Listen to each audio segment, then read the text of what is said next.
as I was saying, I'm sorry that I could not cover the One Day International leg of the multi-format series. But I was out on Saturday with the Nans against Nazis, and I was out there in the cold. Um,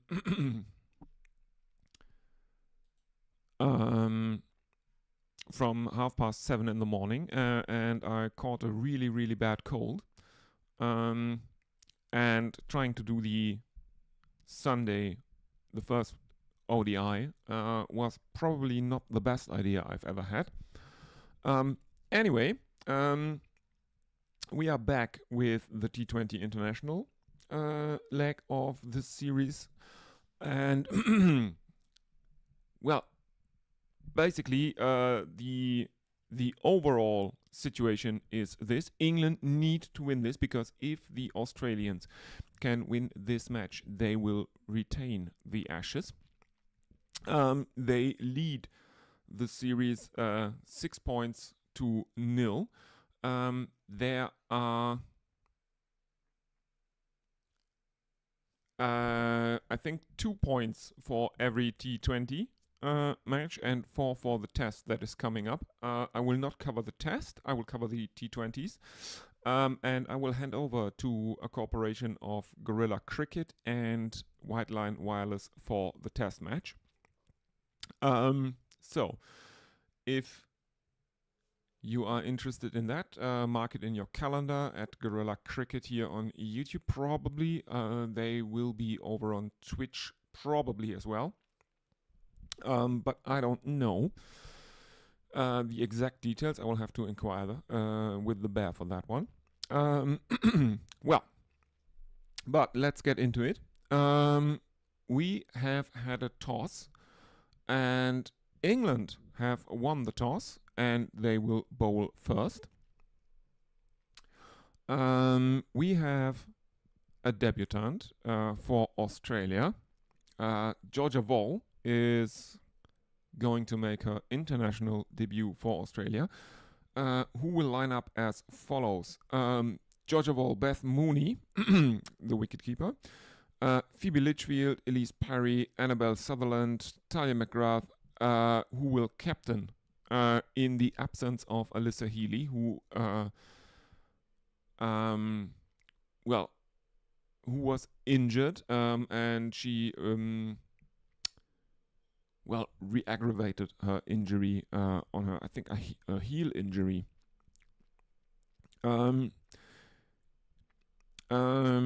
Grace Harris, Georgia Wareham, Alana King, Kim Garth, and Megan Schutt round out the 11 for Australia.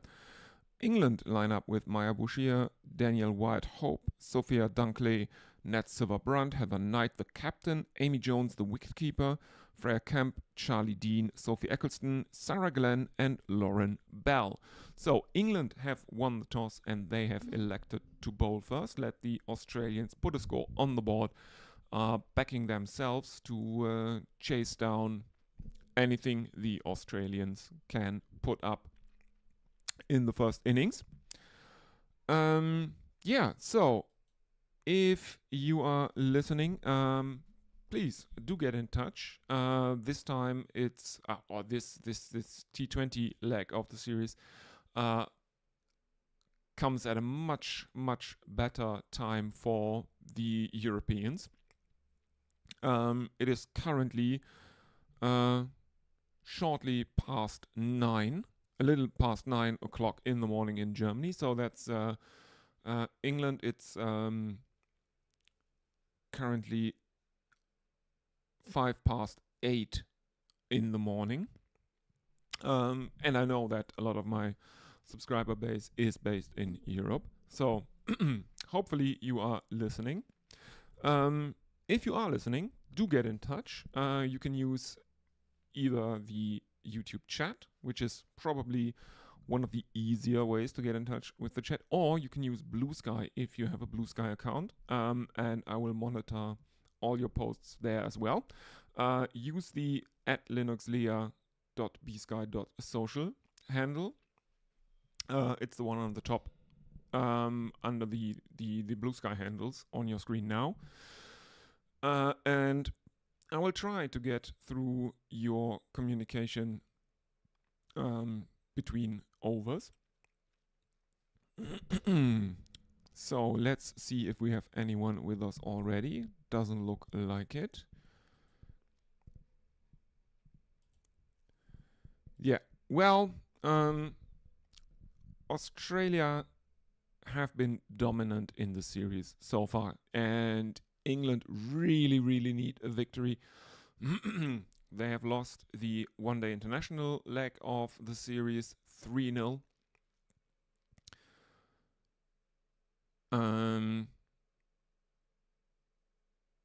And if let's have a look. And I think this is probably their best chance to get one up on the Australians or get one back from the Australians, because Ash Gardner is also ruled out with a calf strain. Alyssa Healy is not playing, so two big blows for the Australians, and England need to capitalize on that chance.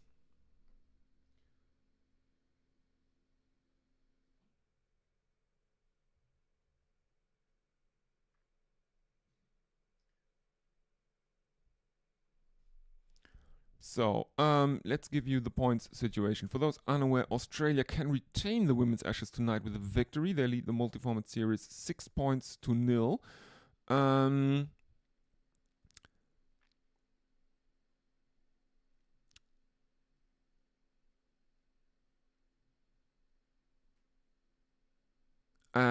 apparently, no, that can't be true. Apparently, there are, after this one, only 8 more available in. Oh no, there are. That's right. There are only 8 more available in the series after this one. 16 points in all if Australia win tonight. They will have retained the women's Ashes.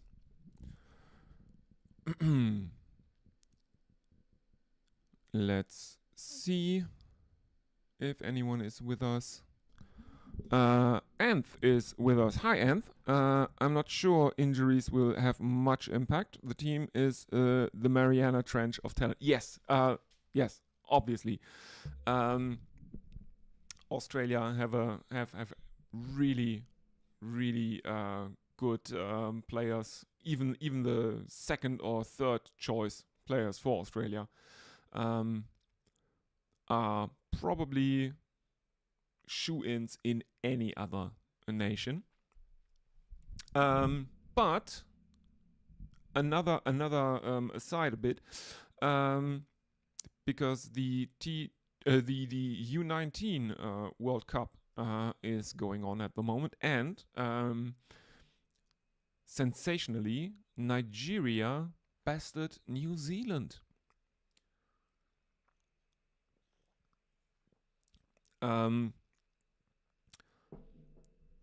So that's another one of those upsets that tend to happen in ICC events, and especially I think in the women's game, where there are more competitive associate members than in men's cricket.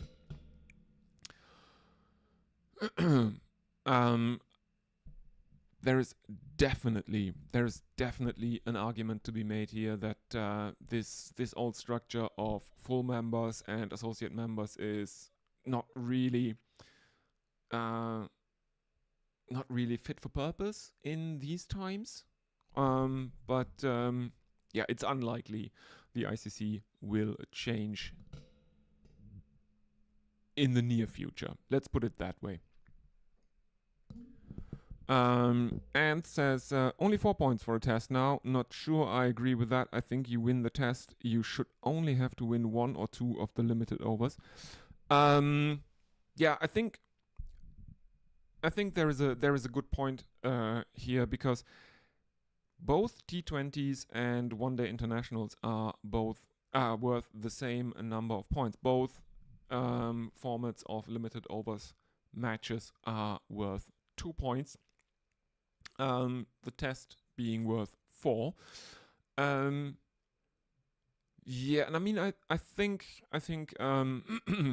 you should also probably do, I don't know, 2 ODIs, 1 T20, and 2 tests. I think.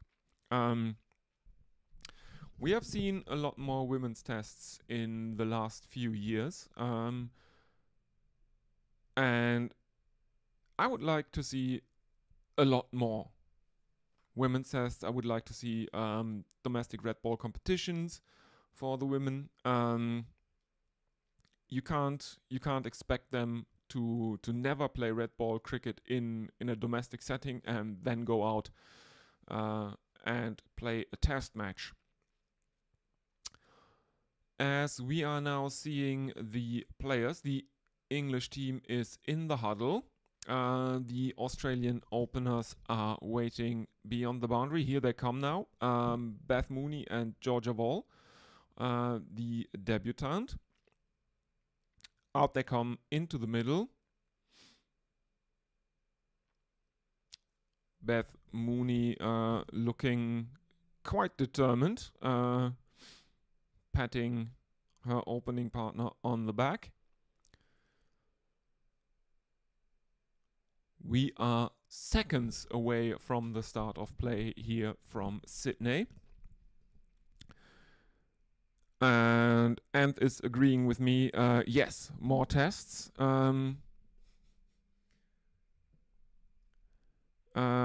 And he also thinks that he doesn't necessarily agree with my suggestion of the one-day internationals being worth as much as the T20s, because in prestige both formats are probably roughly equal nowadays, as he points out.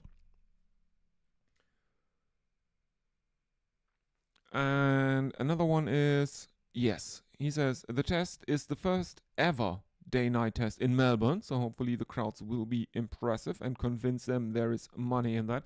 Yes, exactly, it's always the money.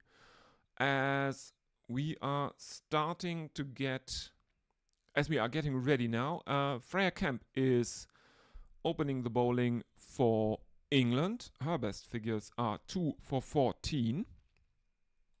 Let's have a look at the field set for the left medium pacer, as there is a countdown on the big screen from Sydney. Something about ashes and igniting, and no, ashes do not ignite. They have been ignited once and now they are ashes. Kemp begins a left arm over the wicket, and this one is wide down the leg side, so Australia are on the board with a wide, one without loss, as Beth Mooney remains on naught of naught. The left-hander, in comes Kemp again. This one is further outside the off stump, and it is cut by Mooney out into the offside, fielded in the deep, and there is a single for the Australians. So Beth Mooney is off her duck, 2 without loss, and the first delivery to be faced by Georgia Wall in international cricket.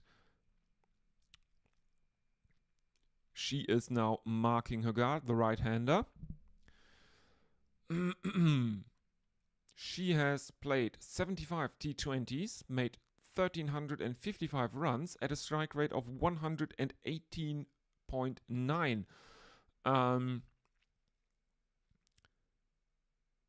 That's not a bad strike rate in T20s for her. In comes Kemp again, left arm over the wicket, and Wall drives at one, gets a thick outside edge, it loops over the infield, and the Australians have run 2. So Georgia Wall is off the mark. First delivery in international cricket, as the fielders from point and gully ran after that one. Australia 4 without loss. In comes Kemp again, a left arm over the wicket, and this one is again a wide. Again down the leg side, but this time to the right-handed Georgia Wall. Australia 5 without loss. 2 wides in the first 4 attempted deliveries. Only 2 of them were legal. In comes Kemp again, left arm over the wicket.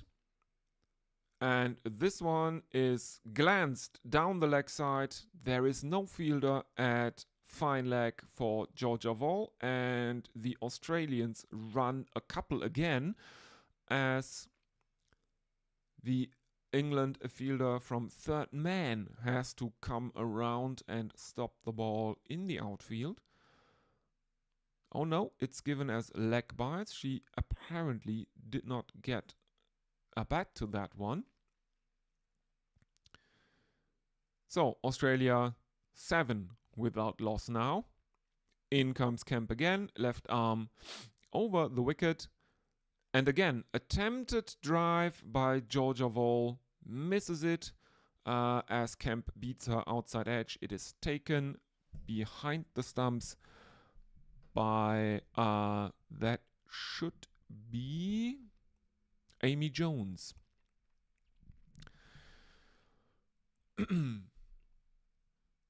There is a bit of an appeal from a Kemp for caught behind. It is not given though. And this one is played over long on by Georgia Wall, and that is the first boundary of the innings for Australia. Lofted shot over the leg side brings Australia their first boundary. So that means Australia, after 1 over, are at or with 1 delivery in the first over to go. They are 11 without loss, as Wall is on 6 of 4. This one is clipped off her pads into the leg side, fielded in the ring, and there is no run. So 11 without loss after 1 over. Kemp with figures of none for 9 from her first over. Let's have a look if anyone is with us.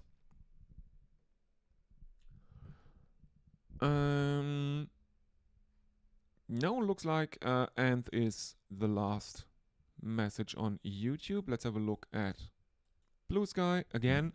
If you want to get in touch with the stream, have a look at Blue Sky or use the YouTube chat. The Linux Lea Blue Sky Twitter Blue Sky handle is your best bet. I will try to read out your messages in between overs as Lauren Bell is getting ready to bowl.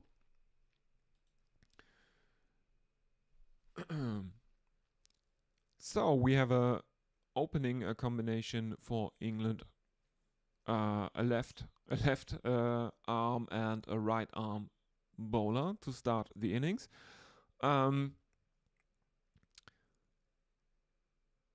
In comes Bell, and this one is driven to mid-on, and there is no run for the Australians. Dot ball. Mooney is on strike. She's on 1 of 2.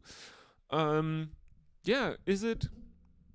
I mean, it's obviously a very, very standard tactic to have a left-hand, right-hand opening combination for the batting. Does a right arm, left arm combination make a difference for the bowling, as Georgia Bell is joining in on the fun with the wides, 1 down the leg side. There is no run, but because it's a wide, Australia move on to 12 for none.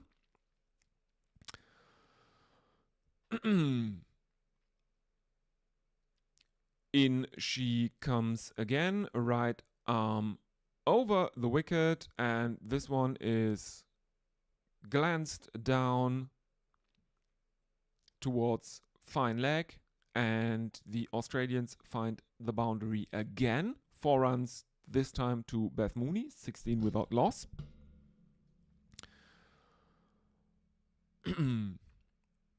There is a short fine leg in place for Beth Mooney, but she manages to avoid the fielder. Very, very risky shot because it was in the air for a very, very long time. This time driven square into the offside, and there is another single.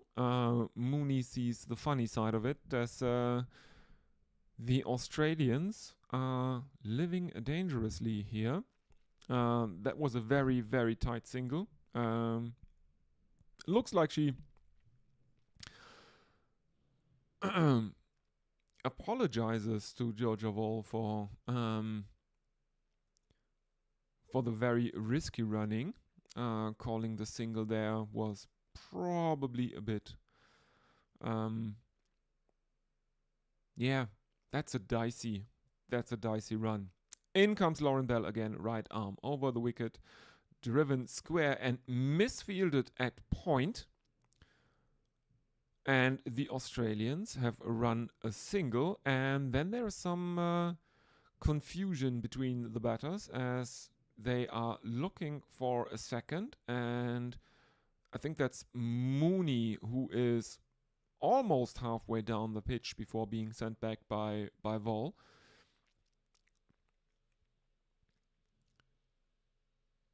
As Bell comes in again, right arm over the wicket. There is an appeal for LBW that is not given, and the Australians take another single into the leg side. The DRS timer is currently ticking down. Doesn't look like Heather Knight is interested in reviewing that decision.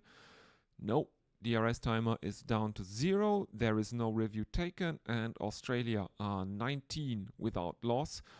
1 delivery left in the second over. In comes Bell, and this time it is glanced into the leg side by Georgia Wall. The Australians run a single. It is fielded, but there are overthrows. So, 20 without loss for Australia. 10 runs from the second over. So, a run rate of 10. That's pretty handy. Pretty handy, I would say.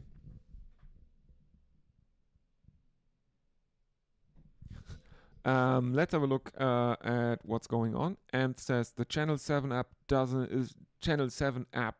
doesn't let you pause to sync. I'm taking this personally. Yes, it is amazing how bad some of the streaming services are from a technical standpoint.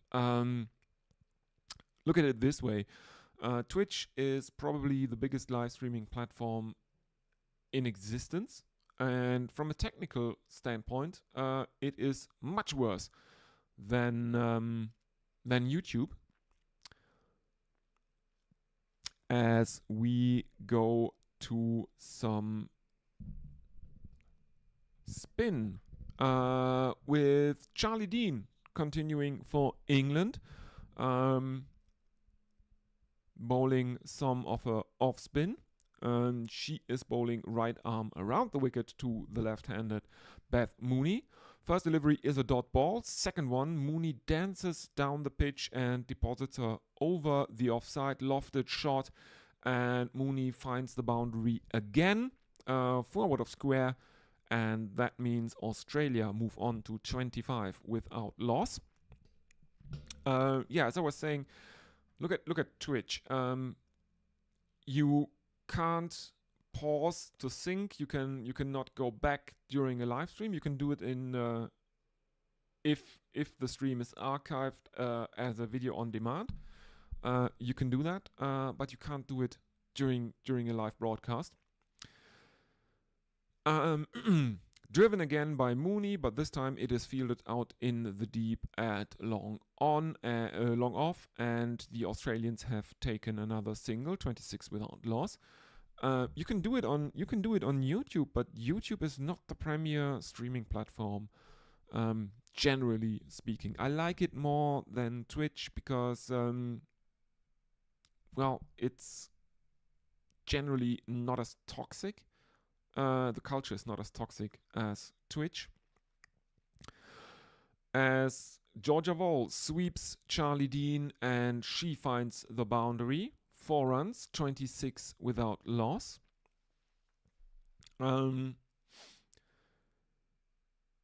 YouTube is generally not seen as a really not seen as a streaming platform, and I think that is basically down to the fact that the discoverability of streams on Twitch is better than on YouTube.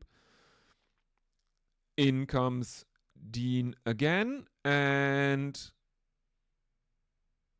Vol goes down on one knee, looking for a sweep, gets a thick top edge. The ball balloons high into the air, and it is dropped by Lauren Bell, who is running after it at fine leg.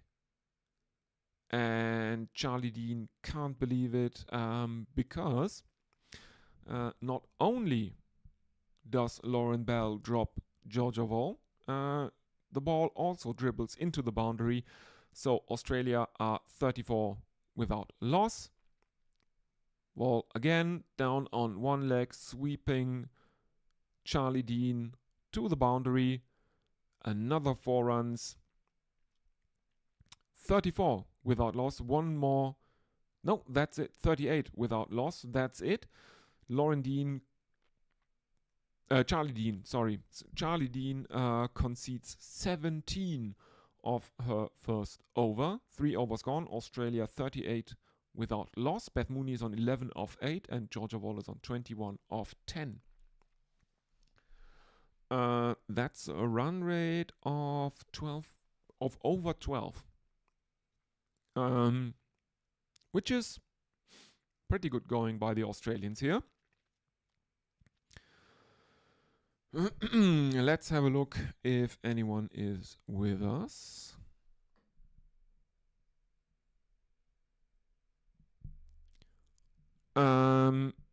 As Lauren Bell continues, she who dropped Georgia Wall of the penultimate delivery of the previous over, and she can keep the Australian bats quiet for at least the first delivery of her second over. Dot ball played out by Mooney. And is saying the YouTube culture being less toxic than Twitch is saying volumes about Twitch. Yes, sure. I'm not saying that YouTube culture is good. I'm just saying it's less bad than Twitch.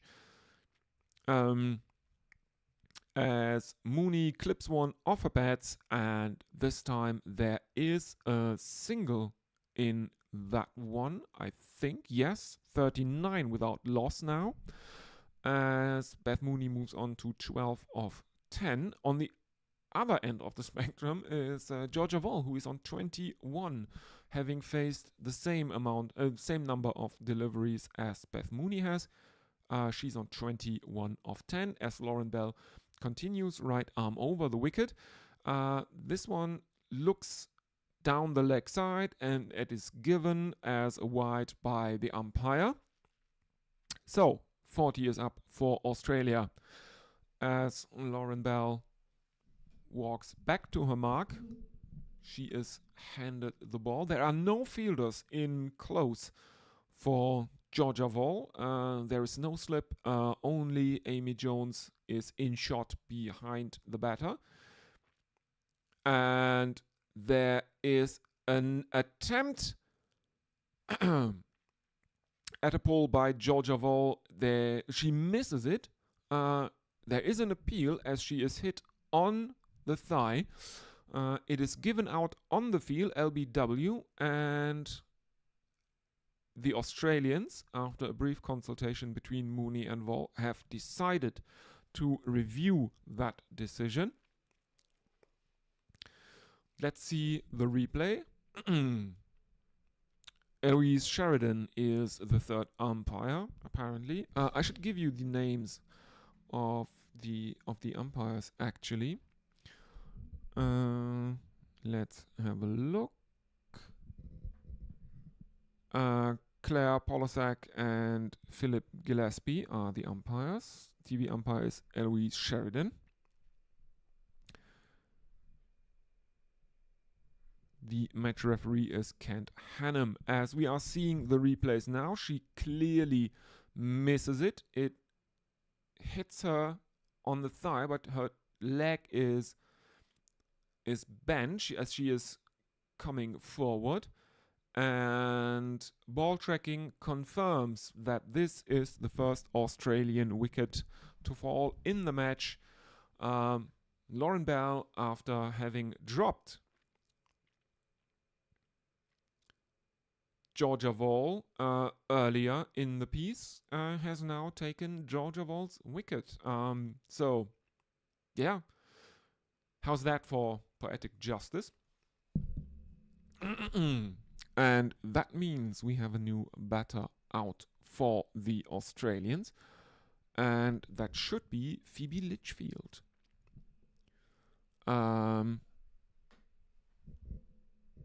So now the Australians have two left-handed batters out there. 40 for 1, Australia.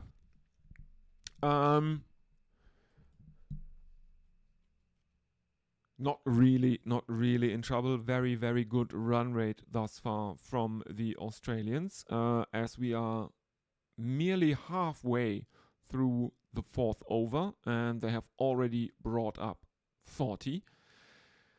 Phoebe Litchfield with the highest score of 64 not out in T20 internationals, and Bell continues, right arm over the wicket to the left-handed Phoebe Litchfield, who plays this one out towards cover, and there is no run as it is fielded. 40 for 1, 2 more deliveries in Lauren Bell's second over. Just a quick update. I said that Adit would be joining us for today. Looks like him up as Litchfield steps out towards the offside, looking to scoop Lauren Bell.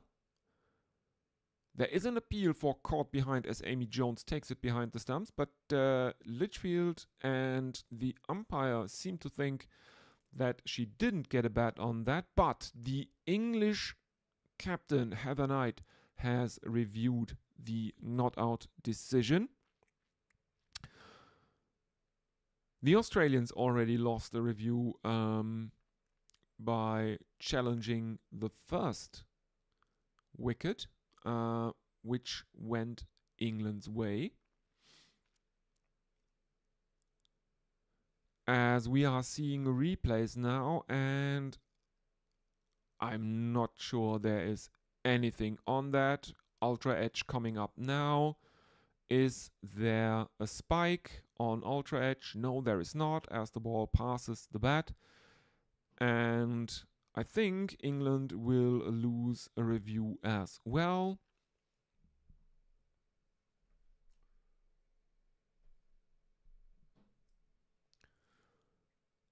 Not out is the decision, so England have lost a review as well. So perfectly balanced, as all things should be.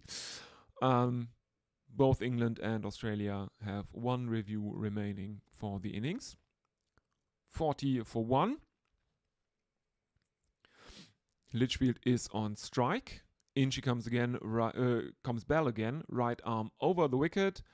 Driven at by Litchfield but missed. Taken behind the stumps by Jones, and there is no run. So 4 overs gone. Australia 40 for 1.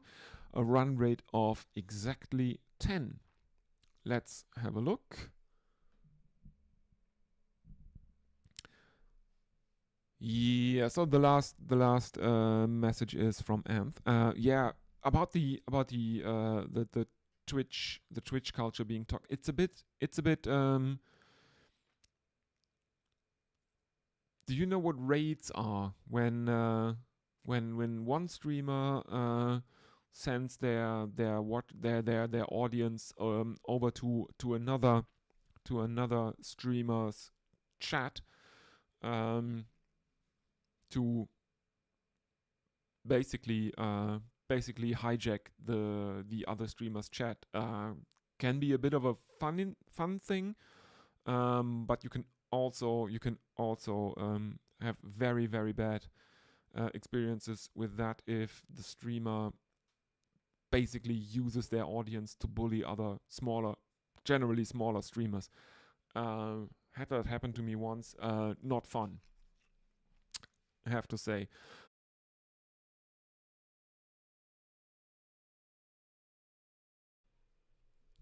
Looks like we are reconnected again.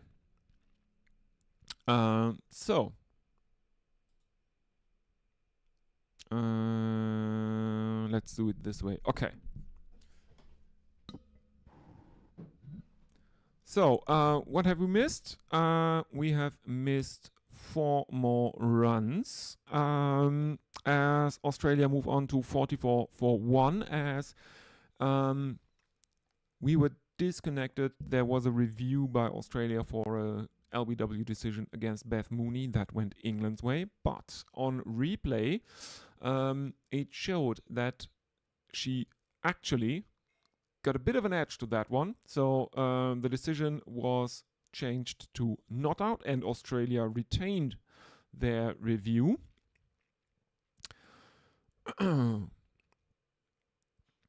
Then there was another couple of runs. So Australia moved on to 46-1. Litchfield is on 2 of 5. Mooney on 16 of 18. And the English bowlers have regained some modicum of control as Kemp continues. This one is a filthy full toss that Phoebe Litchfield can't do anything with.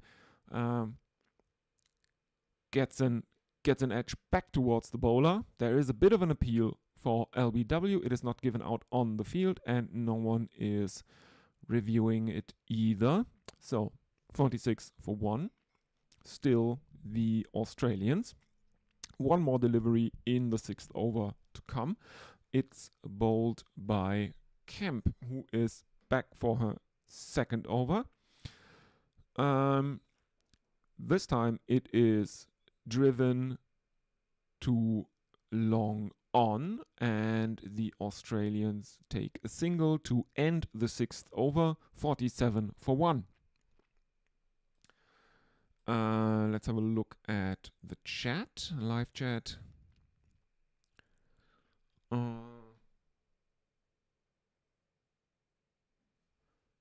Yeah, and saying because there seems to be some disconnection problems currently with YouTube. Sometimes it's really annoying. And Amph figured it was him and his regional Australian internet. But Amph, let me tell you, German internet is made of bamboo. It's a bamboo connection.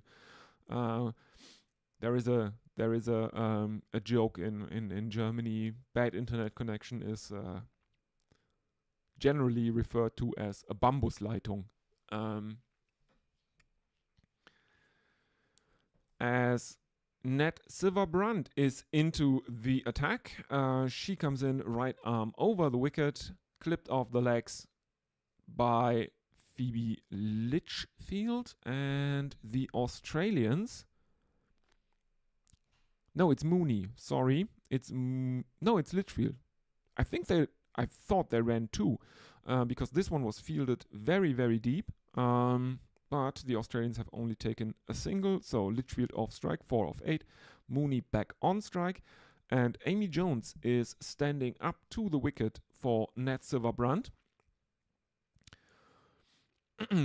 as Beth Mooney attempts a very, very filthy drive, lofted, misses the ball though,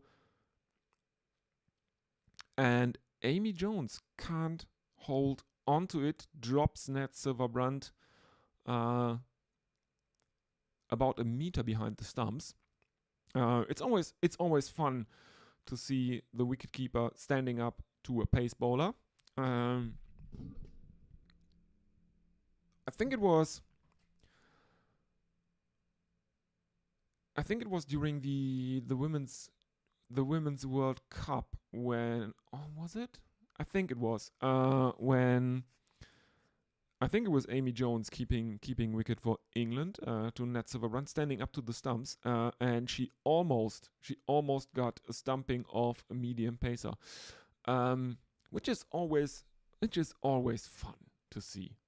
Let's be honest. A stumping of a medium pacer is one of the things that is great about cricket.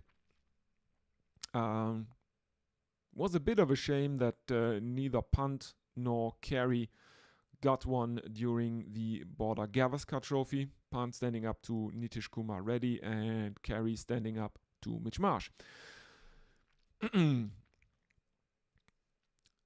Lofted drive by Phoebe Litchfield this time into the onside, fielded about 10 centimeters in from the boundary, and this time the Australians have run 3 runs as Sophie Eccleston, I think it is, dives in the outfield and barely saves England by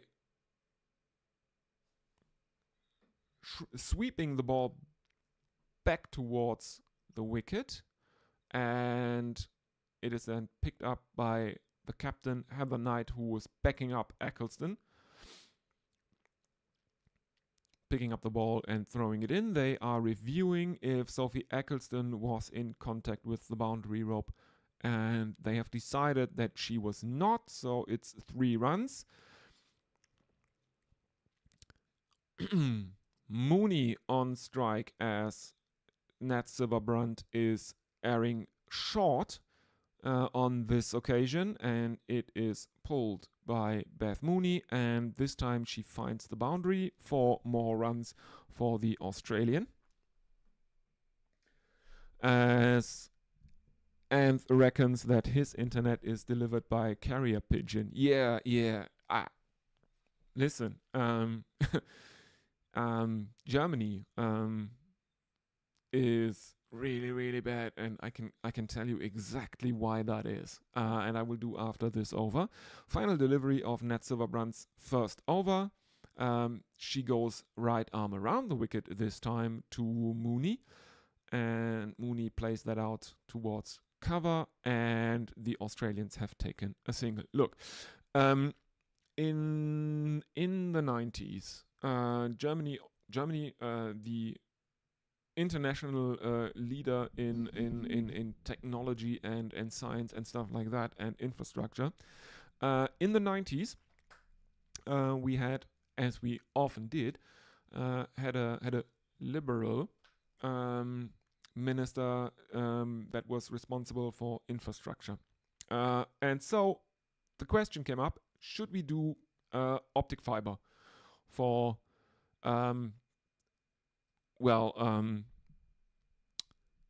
digital infrastructure? But our very good Minister of Infrastructure had a buddy who was named Leo Kirch.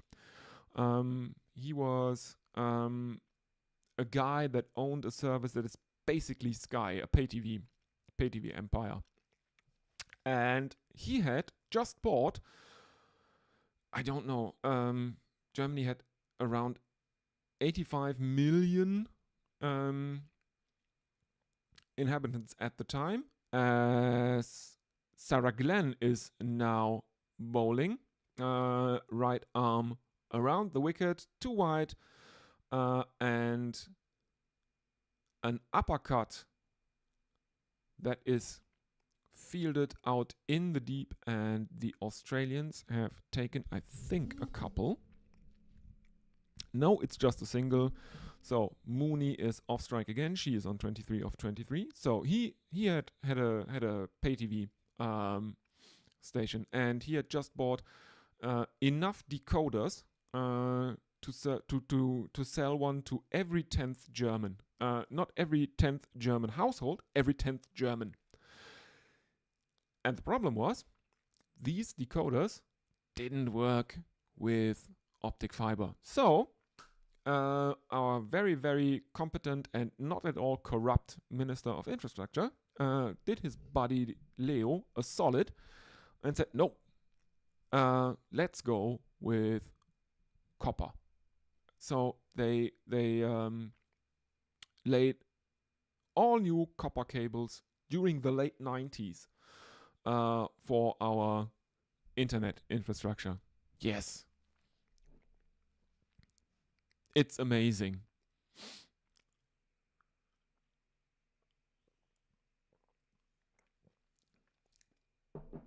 The cable empire of Leo Kirch was later bought out by Sky, and now we have Sky in Germany as well. So, yeah. Rest in peace, Leo. As Phoebe Litchfield finds the boundary for 4 runs, and now she is going for a reverse sweep. And this time, she doesn't only find the boundary, she clears it. That is the first 6 of the innings, as Phoebe Litchfield reverse sweeps Sarah Glenn for 6. And that means the Australians are 68 for 1 now.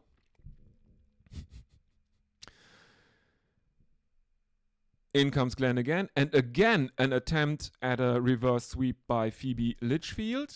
She misses it this time. There is an appeal for LBW that is not given because the impact is outside the line of the stumps. And the Australians, I think, run a leg by.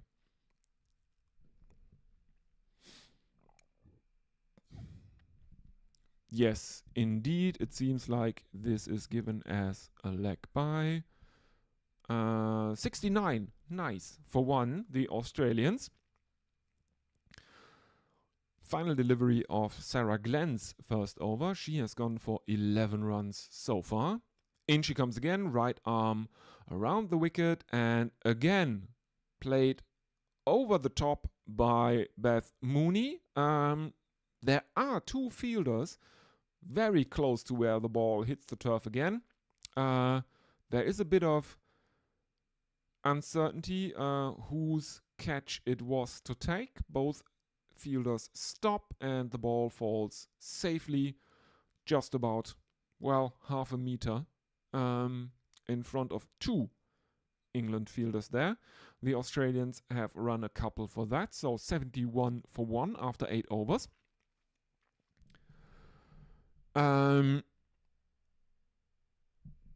Yeah, that was she was dead there, Mooney. But the England fielders leave it for each other to take the catch. Can't decide who has to go for it, and that is another chance gone. I think Netsiva Brandt was involved in that one, as Sophie Eccleston is brought on to bowl. In she comes, left arm over the wicket, swept but stopped at backward square leg, and there is no run as Phoebe Litchfield remains on 17 of 14 now. The run rate is 8.69 after 8.1 overs.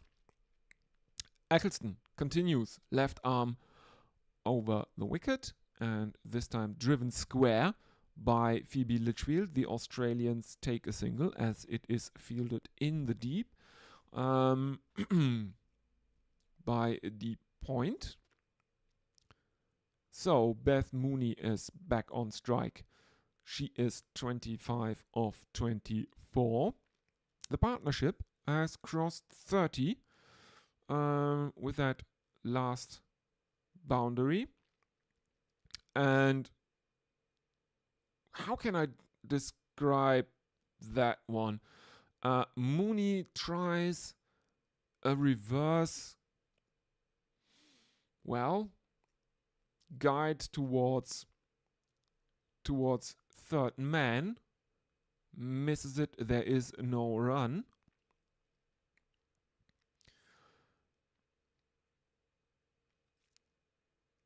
As we see Sophie Eccleston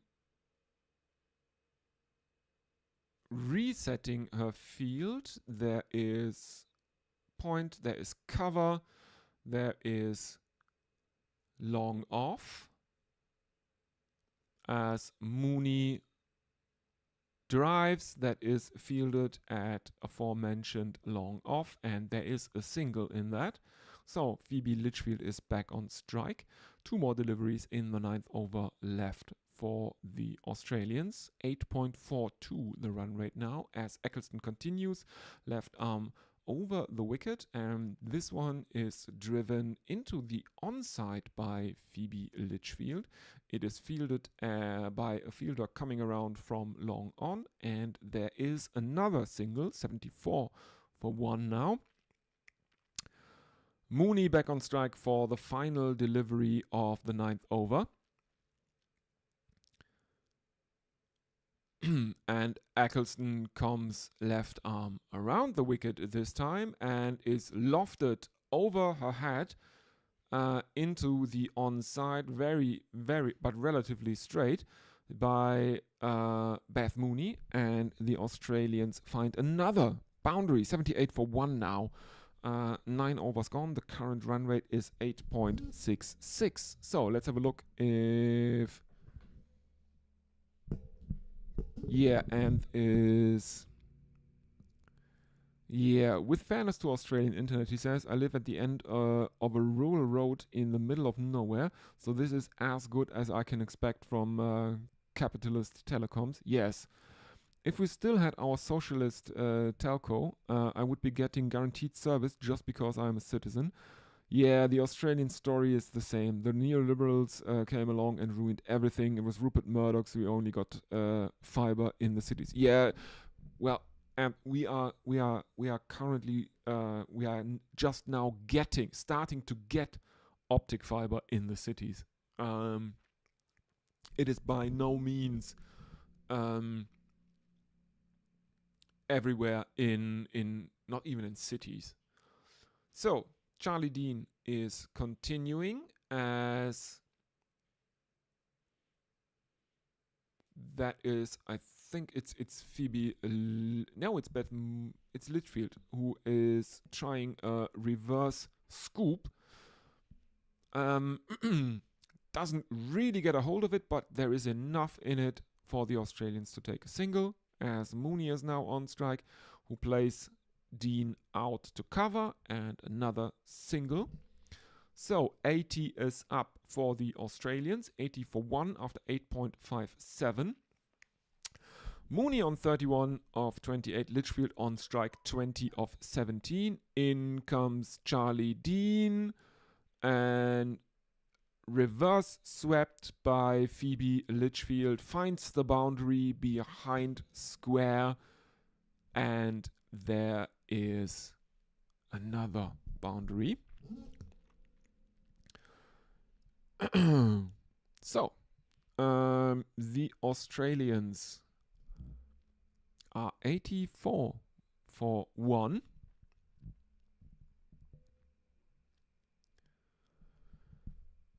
In comes Charlie Dean. This one clipped off the hip of Phoebe Litchfield. The Australians take a quick single. So 85 for 1. Beth Mooney is back on strike, as Charlie Dean has now has figures of 27 for 0 for 27. She bowls right arm around the wicket to the left-handed Beth Mooney and is cut to the boundary. Another 4 runs for the Australians, 89 for 1.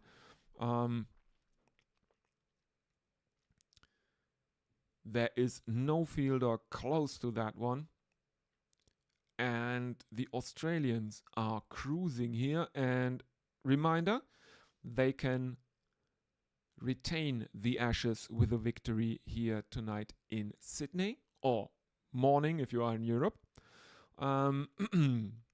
Another single to end the 10th over, 90 without loss, a run rate of 9.0. And that is a drinks break, and I will be with you shortly after that.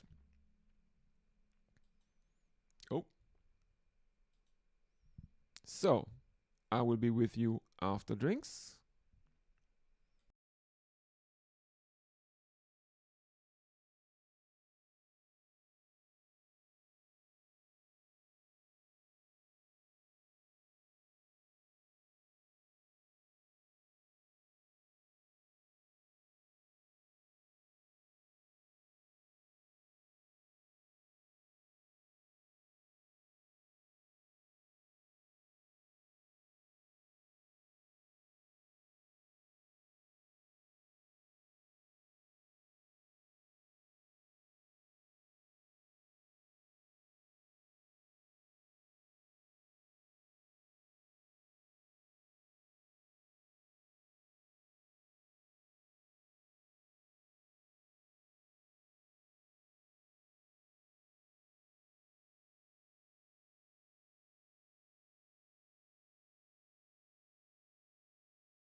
And we are back.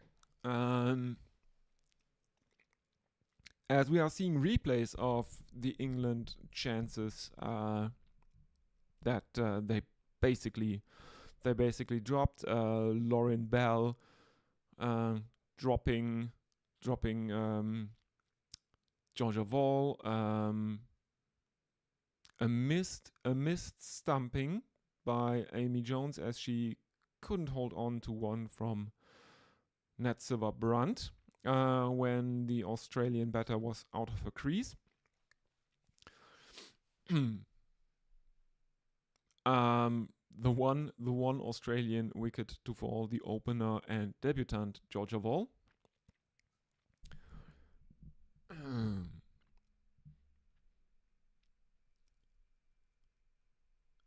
As there is a text on a caption on the screen saying that England had a very sloppy start. Yes, England had a very, very sloppy start. The Australians are firmly in control of this match so far. And again, they can retain the women's Ashes tonight by winning this match, which would mean they have 8 points in the multi-format series. Another 8 points are still on the line after this match. So England need a win here in order to keep their chances of regaining the women's Ashes alive. As Nat Silver-Brunt continues, there is a single off the first ball. Now there is an appeal for a run out, and it is sent upstairs as The Australians run a very, very speculative single, a very risky single, and there is a direct hit at the non-striker's end. As Nat Silverbrand, the bowler, is backing up. I think that is Heather Knight throwing in towards the non-striker, and indeed, Phoebe Litchfield is about half a meter out of her ground. The bat is grounded but short of the crease, and she has to go for 25 of 20. So a wicket falls shortly after a drinks break, as is usual in cricket. Australia 91 for 2, and that brings out Elise Parry for Australia at number 4. As we are seeing shots of the pavilion in the Sydney Cricket Ground, and now we have Elise Parry's stats. She has made 2,088 runs in her T20 international career, and the first ball she faces from Nat Silverbrand is cut backwards of point, and she finds the boundary there. 95 for 2 the Australians, and Elise Parry is off the mark first delivery. There was a fielder at point. She is running after it as Elise Parry threads the infield. In comes Silverbrand again, right arm around the wicket. Angles one across.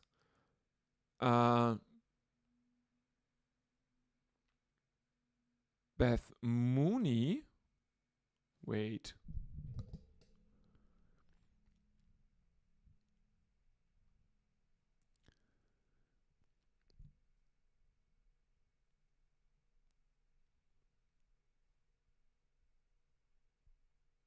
Oh, it was, sorry, I'm sorry. It's the, my scoring ribbon is going crazy. So, Litchfield was run out, but it was Mooney on strike? What? Okay. Now Parry is on strike for her first delivery.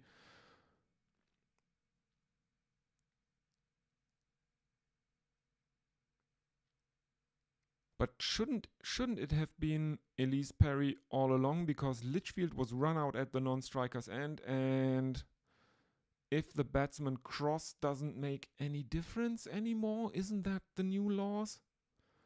Anyway. First delivery that Elise Parry faces now,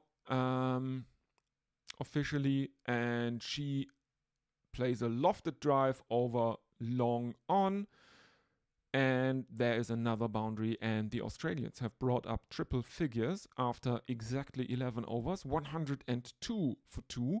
The run rate is 9.27, and Beth Mooney is now back on strike. She's on 44 of 34. Elise Parry, one boundary off the one ball she faced, so she's on 4 of 1.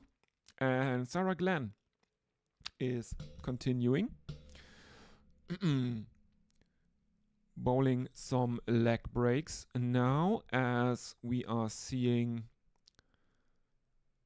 one of those skyline graphs. The third over was the most expensive for the English bowlers. I think 17 runs came from that one.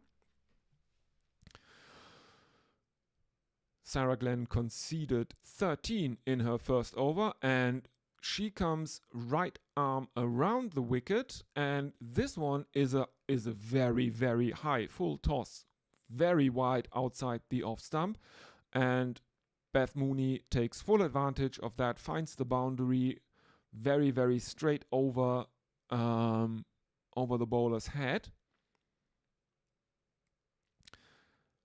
There is no chance for the diving fielder coming around from long on, and the Australians take another boundary, 106 for 2. Next delivery is played out for a single by Beth Mooney, 107 for 2. Elise Perry is back on strike. Second delivery that she will face in the match. Sarah Glenn with figures of none for 18 after 1.2 overs.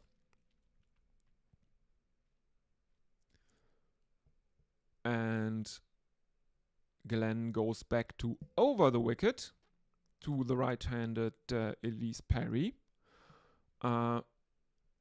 who plays her out into the leg side. It is fielded at long on by Nat Silverbrandt, and the Australians can manage a couple of runs here.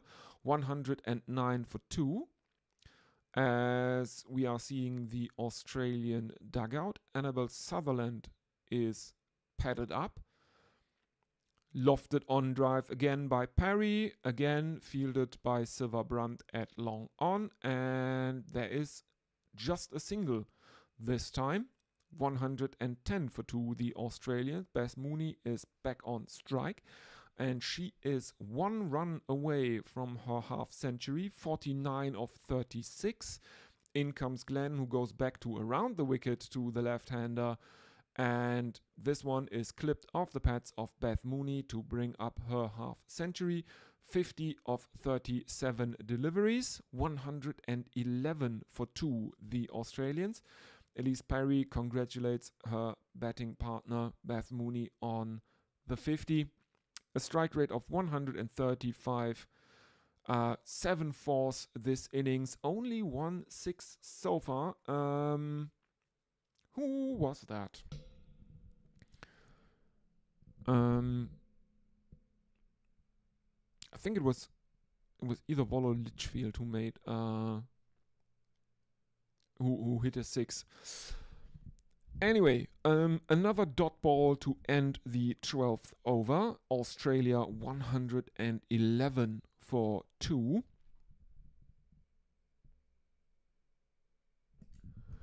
Yeah. Let's see if anyone is with us. And says, all right, I have to take 6 autistic kids to the trampoline place in the morning. Good night. Have a good call. Thank you very, very much for joining, Anth. And yeah. Well, yeah. I think 6 kids of any kind in a trampoline place is probably a bit stressful.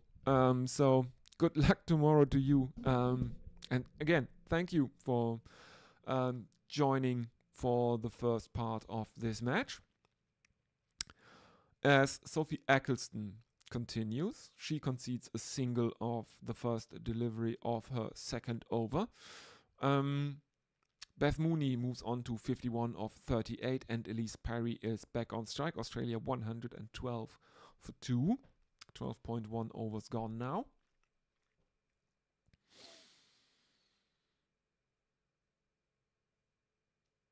As Sophie Eccleston is grimacing a bit like Mike Myers in Cat in a Hat at the top of her mark. And there is another single in that, I think, as we are seeing Beth Mooney dancing out of a crease during the innings. She is coming down the track quite a lot. And oh, it was given as a leg by. And the next one is pulled by Mooney. And there is a single as it is fielded at square leg. So Elise Perry is back on strike. She's on 7 of 5. The Australians are 114 for 2. There is a backward point. There is a square leg. There are no fielders in the slips, and there is an appeal for a stumping as it is sent up as Eccleston sneaks one past Elise Perry's bat, and Amy Jones takes it cleanly, whips off the bails. The question is if Elise Perry's foot is grounded behind the crease. It is sent upstairs. I don't know why I'm not seeing. Now I'm seeing the replays. And indeed, she comes out of her crease. She misses the ball. And it's borderline if there is any part of her foot grounded behind the crease. She has her back foot on the crease at least, as Amy Jones whips off the bails. Let's have a look what the third umpire decides. I think that is a wicket, as there is one frame before she gets her foot back behind the crease. I think the zing bails light up. Yes, I think that is out. And the third umpire agrees with me. So the Australians lose their third wicket. Elise Perry has to go stump Jones bowled Eccleston for 7 of 6 deliveries. And now England are looking a lot better than they did during the first half of the Australian innings. England were very, very sloppy. They missed a few chances. There was a missed stumping. There were several dropped catches. The Australians at one point were going along at around 12 and over. And it is indeed Annabel Sutherland who is coming out at number 5 for the Australians. A strike rate of 140 for her T20 career, but the highest score is only 22 not out. But the platform has been laid. The Australians need a few more runs though, as Annabel Sutherland cuts the first delivery she faces from Sophie Eccleston. It is fielded at backward point and there is no run. 114 for 3. The run rate 8.88 after 12.5 overs. Final delivery of Sophie Eccleston's second over. This one is cut to cover. And there is a couple runs taken by the Australians, 116 for 3. Mooney is on strike now, 52 of 39 for her. The run rate is 8.92, 13 overs gone, 7 more to come. And let's have a look if anyone is with us. Earlier today, and Dr. Anth was with us in the YouTube chat. So if you are listening and you want to get in touch with the stream, please do so. Use the YouTube chat or use Blue Sky if you have Blue Sky. I will be monitoring both. Use the @linuxlea.bsky.social handle if you want to use Blue Sky. And I will monitor those and try to read out your messages in between overs. As Charlie Dean continues for her 4th over.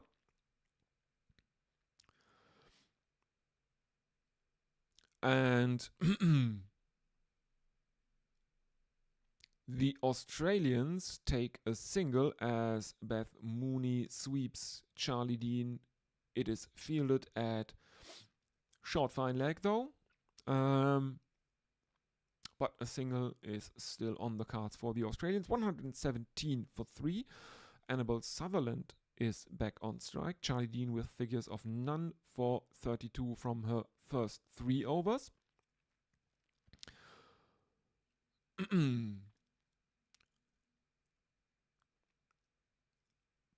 And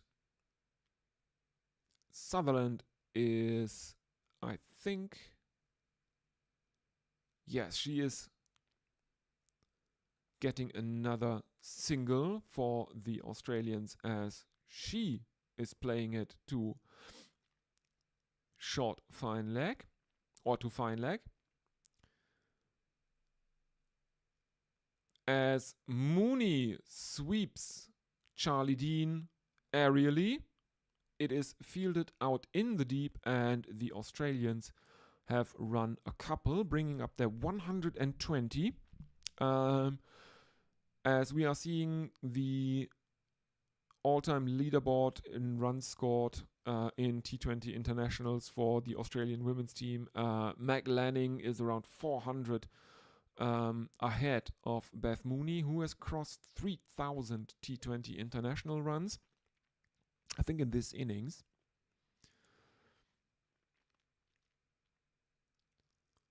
So, very well done, Beth Mooney. In comes Charlie Dean again, and driven aerially right down the throat of Long On, and that is another wicket to fall. The Australians are getting a bit antsy now, I think, because Annabelle Sutherland is caught by Danny Wyatt, bowled by Charlie Dean. She has to go for 3. Yes, Danny Wyatt Hodge in the deep holds on to that one. And the Australians are 121 for 4 now. England clawing their way back into this match.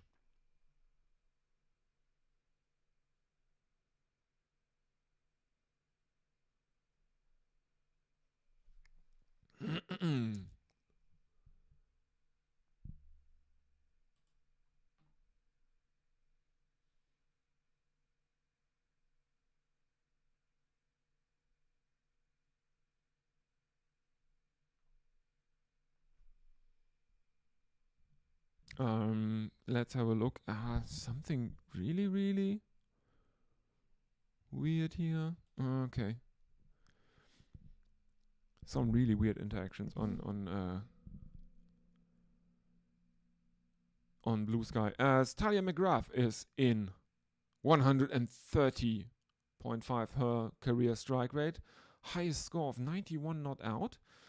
As Charlie Dean comes in right arm over the wicket, and McGrath is off strike, first delivery, with a single. 122 for 4 now, 14 overs gone. And let's have a look. The wickets for the Australians the partnerships for the Australians were, there was a 40-run partnership for the opening wicket, then a half-century partnership between Mooney and Litchfield. Parry and Mooney put on another 23. Then Sutherland and Mooney put on 7 before Sutherland holed out. And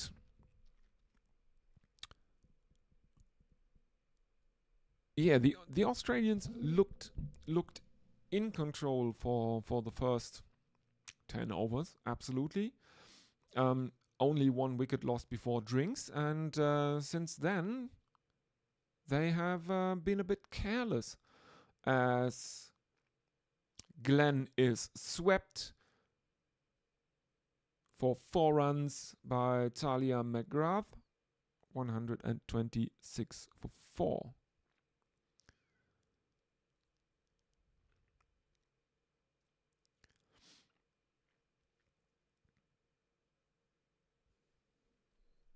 Nat Silverbrand trying to prevent the boundary out in the deep, diving forlornly, can't stop the ball. Driven relatively straight, and I think Maya Boshier is on the ground. She is holding her shoulder as she dove. And she is hitting her shoulder into the turf, her left shoulder. That doesn't look good. There are physios out on the ground tending to her. And the England team is in conversation. Let's see the replay, because I would have thought that she hurt her right shoulder trying to field that ball, but apparently it's her left shoulder that is hurting her. I would say it. Well, I was expecting the right shoulder to be injured, because that's the one she landed on initially. She then rolled over, but apparently it's the left one that's causing her problems.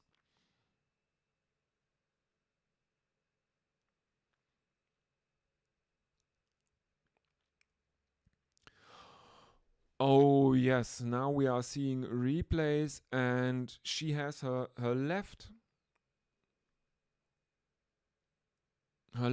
arm under her as she goes down. She then rolls over the right shoulder, but she is up again. She is still holding her shoulder, but I don't think there is any lasting damage done. She's moving her shoulder around again, so let's hope for England that she can continue in this match.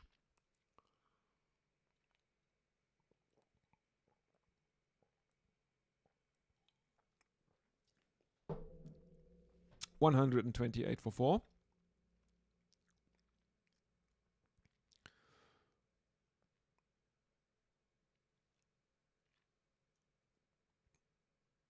The run rate is 8.93 after 14.2 overs, so we are coming close to the death now, as Sarah Glenn continues. Right arm over the wicket, driven aerially, fielded by Bouchier again. The Australians take a single though.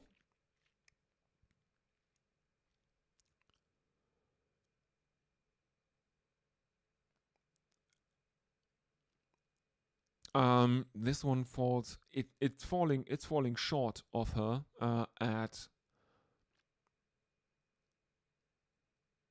long on, as Sarah Glenn continues to the left-handed Beth Mooney, and she is swept, and there is another single. 130 is up for Australia for the loss of 4 wickets. In the last 30 balls, they have scored 45 runs. They have lost 3 wickets in the span of the last 5 overs. And there is again a misfield by England. That means the Australians get another boundary, as there is a fielder at backward point that misses one that is basically uppercut by McGrath. 134 for 4. Now she's going down on one knee and sweeping Sarah Glenn for the second 6 of the innings. 140 is up for Australia. 140 for 4. 16 fours and 2 sixes thus far in the innings for the Australians.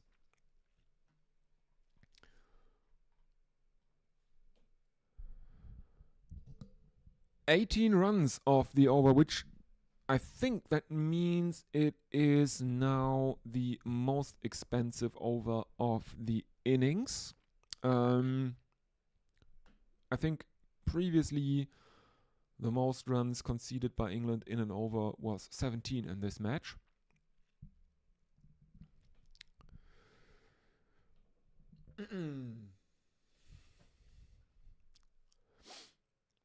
Let's see if anyone is with us. If you are listening, please consider liking and subscribing. That really helps the channel. I will be doing the rest of the T20s of this series before handing over to Gorilla Cricket and White Line Wireless, who will cover the test. So have a look out for that one, as Lauren Bell is back. Keeper up to the stumps, pulled behind square on the leg side, finds the boundary again. Beth Mooney, 4 runs. Australia are charging again. They are going to set England a decent total, or they are hell-bent on setting England a decent total to chase here, as we are seeing close-ups of Lauren Bell, who can't believe it, as Beth Mooney is taking strike again. In comes Lauren Bell, right arm around the wicket, and this one is pulled again behind square on the leg side, finds the boundary again. 4 more runs to the total for Australia, 148 for 4.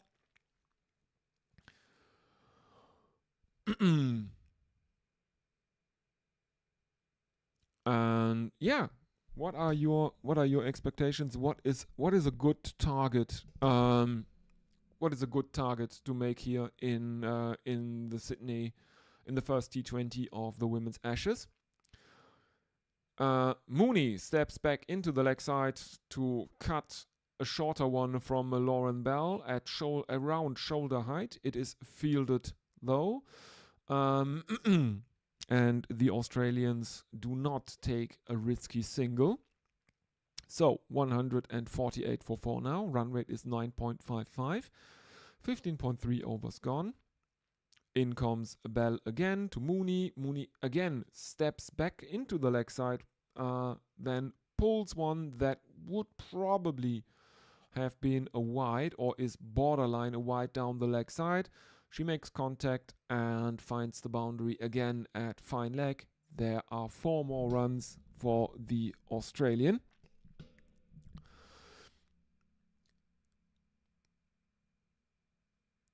As is that a missed chance from England again at short fine leg, because it's coming close to her hand, as the fielder is falling down trying to catch that.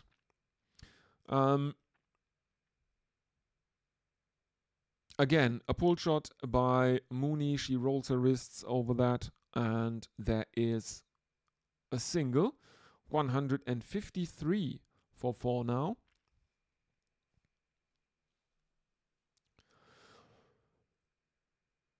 Lauren Bell with figures of 1 for 24 after 2.5 overs. Beth Mooney is on 70 of 48. Talia McGrath on 18 of 6 now. In comes Lauren Bell, right arm over the wicket, and is cut away by McGrath. 4 more runs, 17 off the over. Second most expensive over of the innings, I think, shared with the third over. That also went for 17. 157 for 4, the Australians. The run rate is 9.81. 16 overs gone, so we are definitely in the death overs now. A partnership of 36 of 13 between these two here.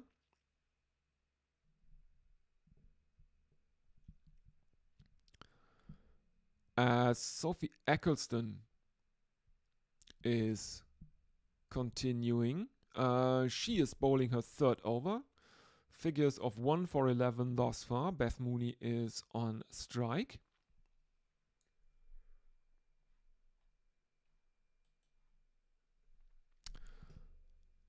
let's have a look. And this one is, again, a bit too short from Eccleston and pulled over fine leg for 4 runs by Beth Mooney. So Australia bring up their 161 for 4 now. Fielder is standing up to the stumps. Keeper is standing up to the stumps. Mooney facing Sophie Eccleston, who bowls left arm around the wicket. To the left-handed Beth Mooney. A single in that one, so the Australians rotating the strike. Eccleston figures of 1 for 16 after 2.2 overs. Marking her very, very short run up here. The slow left armer. Cut and cut for 4 by McGrath, and the Australians move on to 166 for 4. The run rate is creeping up over 10 runs an over again. 10.06. And England probably missed the trick here. They won the toss, they decided to bowl, and the Australians are already over 160 runs, and this time that's one too many. Talia McGrath trying to sweep Sophie Eccleston. Misses it and is clean bowled by Eccleston. The 5th Australian wicket goes down. Talia McGrath has to go for 26 of 9 deliveries. Yeah, so not a bad T20 innings from her, that. Strike rate is over 280. That's a really useful T20 international innings, that. Yeah, let's have a look if anyone is with us. Again, remember, if you are listening, get in touch with the stream. You can use the YouTube chat or you can use Blue Sky. The top of the Blue Sky handles is the one I will be monitoring throughout the match. Let me know what you think, as Grace Harris is coming out into the middle at number 7 for Australia. Her highest score is 64, not out. 3.2 overs left in the innings. As Eccleston continues, left arm around the wicket. There is an appeal. It is not given on the field though. Amy Jones is taking off the stumps. But no one is interested in that because the foot of Grace Harris is grounded when Amy Jones takes off the bails. So, no run.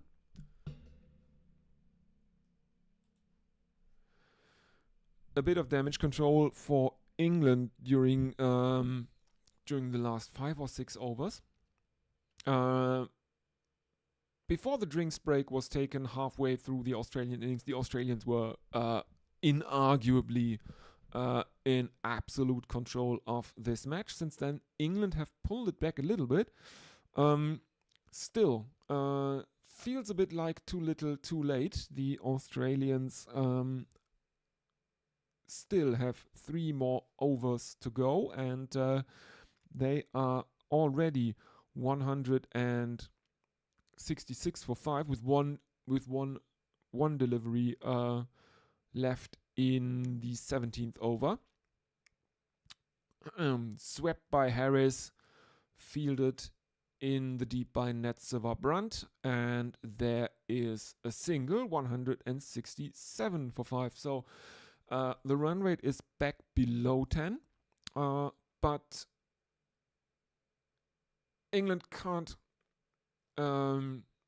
England will be disappointed with themselves after having won the toss, deciding to bowl, and the Australians are set to make a score of, well, I think 190 is probably a very, very realistic prospect for them, if not 200 or more.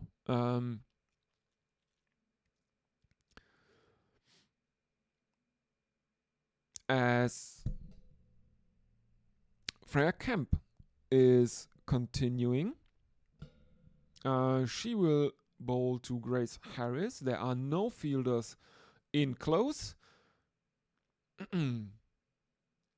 Pulled by Harris, fielded by, I think that is Heather Knight in the onside, in the vicinity of mid-on. So Beth Mooney is back on strike. She is on 75 of 50. If I remember correctly, she crossed the 3,000 international T20 international runs during this innings. Let's have a look at that one. Oh, no. She is out. She is outstumped as Freya Kemp sneaks one by her. So I can't see on the scorecard how many runs Beth Mooney made in her career thus far.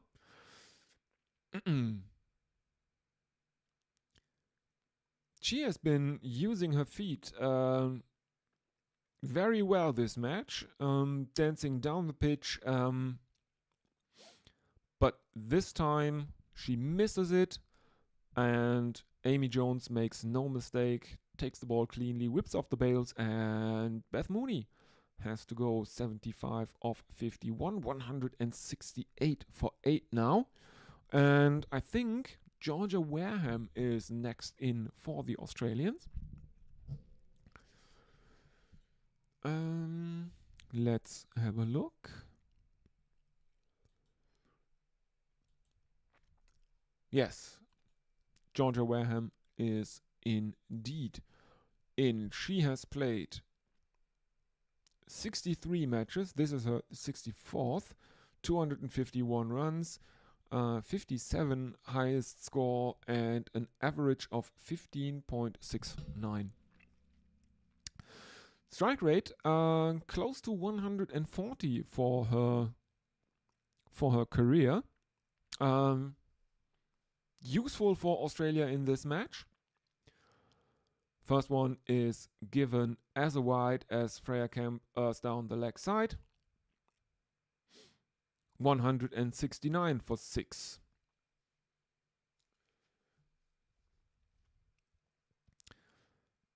The top 5 English bowling speeds. Lauren Bell is the fastest England bowler in this innings, 111 kilometers per hour, her top speed so far.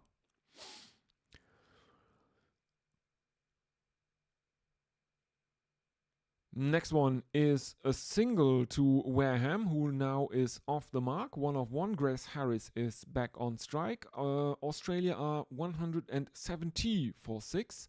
In comes Kemp, left arm around the wicket and driven over long on by Grace Harris and driven aerially for 6. So Australia 176 for 6.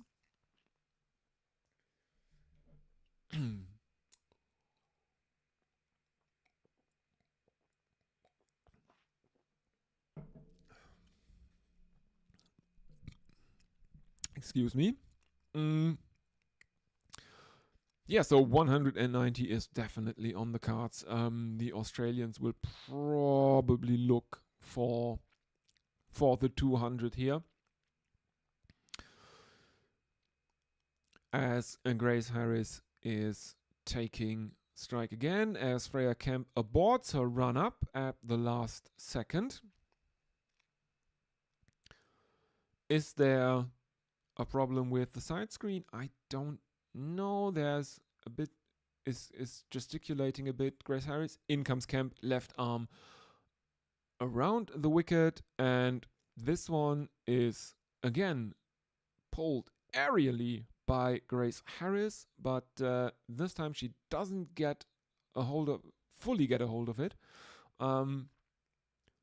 It falls safe, but inside the ring of deep fielders, and there is only a single for the Australians in it. 177 for 6, run rate 9.93. Final delivery coming up now. There is a short third man. There is a short fine leg. And this one is played out into the offside. Another single for the Australians as it is fielded at cover. 178 for 6, 2 overs left in the innings. The run rate just shy of 10 runs. The Australians will be relatively happy with how they have been going. Maybe a few too many risks taken during the second half of their innings. They only lost a single wicket during the first half before the drinks break, and 5 since then. I think they lost. At one point they lost 4 wickets in 30 deliveries, and they only scored 45 runs for those 4 wickets. In comes Sophie Eccleston again, left arm around the wicket. Attempt at a sweep by Georgia Wareham, misses it. There is no appeal for LBW, but there is also no run. 178 for 6. Eccleston in again as Wareham steps back to the leg side to cut her, and there is again no run as it is fielded at point. The Australians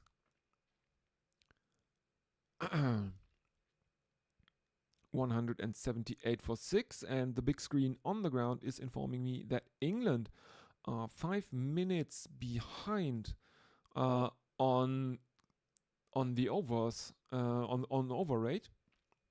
5 minutes behind where they should be for the session timings.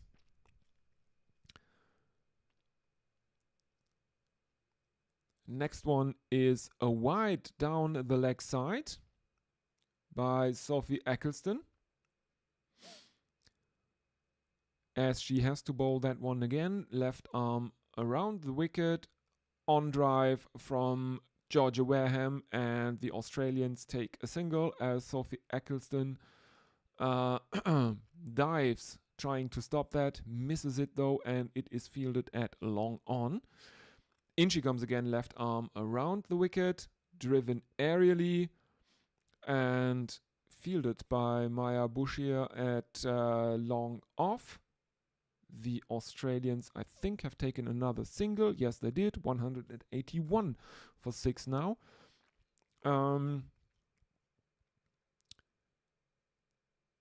In comes Sophie Eccleston again. Attempt at a sweep by Georgia Wareham, who misses it, and there is no run.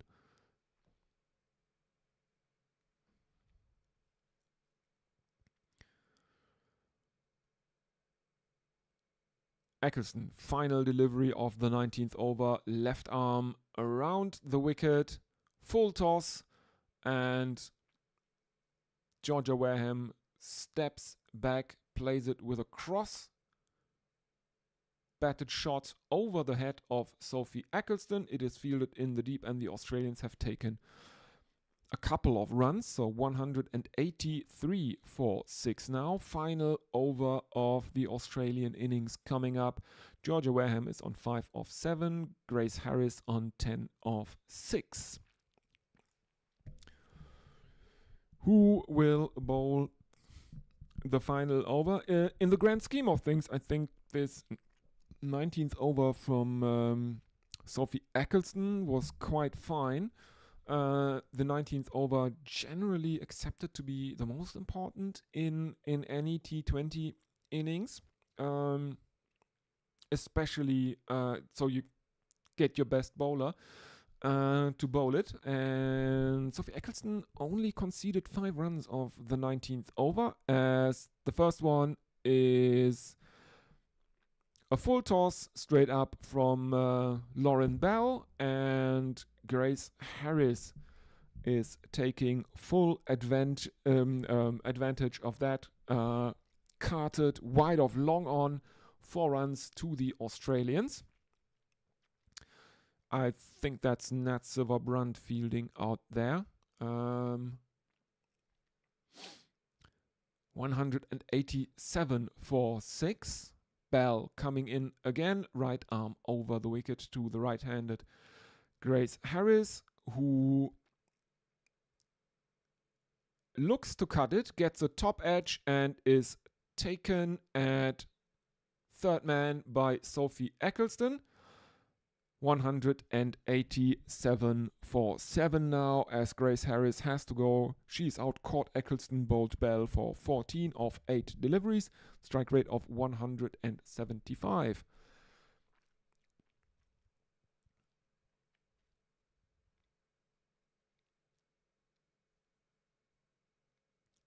Who is coming in now for the Australians? Alana King is out in the middle now. 4 more deliveries left in the innings. Lauren Bell now with figures of 2 for 32. King is on strike, none of none. As Bell is loosening her shoulders. Alana King has made a grand total of 27 runs in her T20 international career. 18 of those in 1 innings. Her highest score is 18 not out. She is off the mark right away with a single. Bunted into the covers. And Australia 188 for 7 now.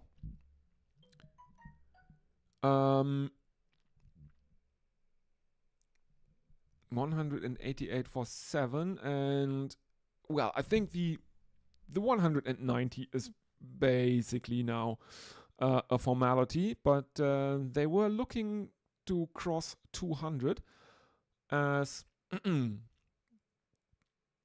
Georgia Wareham gets a lucky top edge as she looks to cut Lauren Bell away.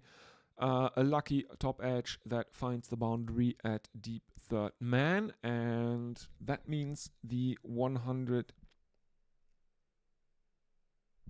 Wait. Oh, she misses it. As we are seeing the replay now, she misses it by a fraction of an inch, and it is 4 byes. So 192, so the 190 is up, but the Australians will be looking for boundaries now of the final 2 deliveries left in the innings. And there is the first one. 4 runs as England are misfielding that one again, finding the boundary at long off. Who is that? Is that the captain, Heather Knight, missing the dive there? Final delivery of the innings coming up. Georgia Wareham is on strike. She is on 9 of 9. In comes Lauren Bell, full toss. Played out to long on, and the Australians, I think, have taken a couple of runs. Yes, they have. 198 for 7 after 20 overs, run rate of 9.9. Yeah, so that concludes the first innings. England's target will be 199 to chase down in their 20 overs. Some highlights. Beth Mooney made a 75 of 51 deliveries. No one else in the Australian lineup crossed 30, but the total of 198 for 7 is looking pretty imposing. England were a bit careless during the first half of the innings, taking only 1 wicket before drinks were carried out. They pulled it back a bit during the later stages of the innings, but 199, a target of 199 looks really, really steep. So that is the innings break, and I will be back with you soon for the chase. So, I will take a short break until then, and see you after the break.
And we are back for England's chase. Welcome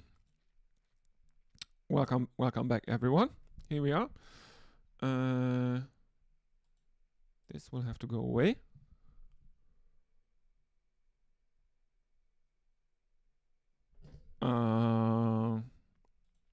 So here we are. Megan Schutt is opening the bowling for Australia. Danny White-Hodge and Maya Bashir are out there opening for England. And second delivery, Maya Bashir holds out. And England have lost an early wicket. They lost their first wicket before getting any runs on the board. She holds out to mid-wicket. And England are none for one. So, England will have to equal their highest successful chase in T20 internationals after having won the toss, decided to bowl first, and then letting Australia get away with it for the first half of the innings before reeling it back in. England very, very sloppy in the field, allowing Australia to score 198 runs. So 199 is the target for England. Sophia Dunkley is joining Danny White-Hodge out in the middle.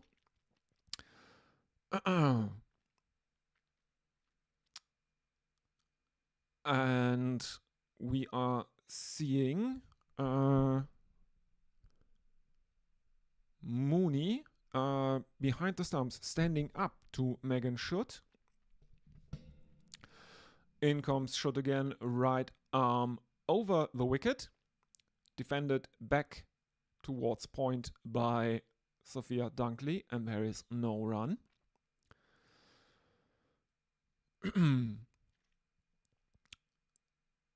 So not the start England wanted in this very steep chase, and the Australians can retain the women's Ashes here tonight. If they win this match, they will retain the women's Ashes, as they would have 8 points in the multi-format series, and the two remaining T20s and the only test, first day night test in Melbourne, are worth a combined 8 points as well. With Australia holding the women's Ashes, they can retain them here.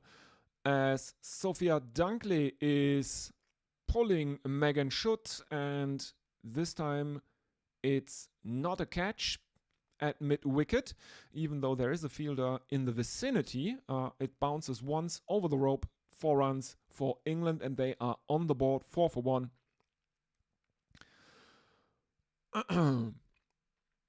After having lost one of the openers early for no run on the board. Final delivery of the first over coming up now. Megan Schutt, right arm over the wicket, and she has Sophia Dunkley cut in half. There is no run again. England 4 for 1 in pursuit of 199. So, everyone, if you are listening, if you have any predictions, will in England actually make this chase? Will they keep the Ashes alive? Do get in touch with the stream. You can use the YouTube chat, obviously, or you can use Blue Sky. The top of the Blue Sky handles is the one I will be monitoring throughout this chase, as Kim Garth continues. 47 wickets in her T20 international career. Best figures of 346. As we have a slip in place. First time in this match that there is a slip, as Danny White-Hodge is taking strike. Kim Garth coming right arm over the wicket, and she gets an outside edge first delivery, and that is not only the first delivery for which there is a slip in place, it's also the first catch taken at slip. England are 4 for 2.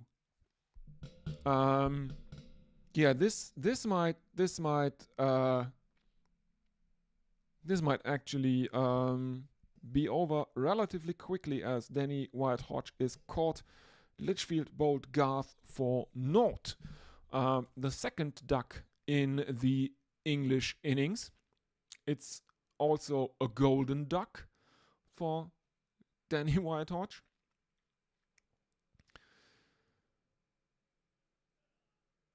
Oh dear, oh dear. Who is in at number 4 for England? I think it should be Nat Silverbrandt. Let's have a look if anyone is with us.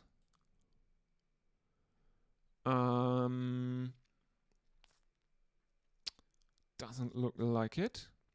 Okay. Nat Silverbrandt is indeed in at 4. 2,746 runs in her career. Strike rate of 118. Highest score of 82. She is taking guard just outside of her crease, as she fends at one that Kim Garth bowls right arm over the wicket, misses the outside edge taken by Beth Mooney behind the stumps. There is no run.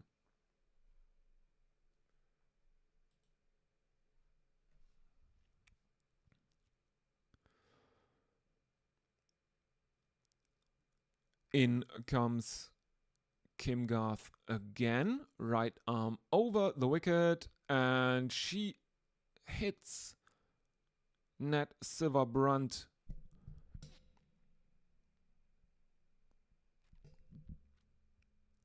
Does she get an inside edge to that one? It is given as runs. Let's see the replay there. Yes, indeed, she gets an edge to it, and it flies past the slip and finds the boundary. 4 runs for England. So, 8 for 2 England.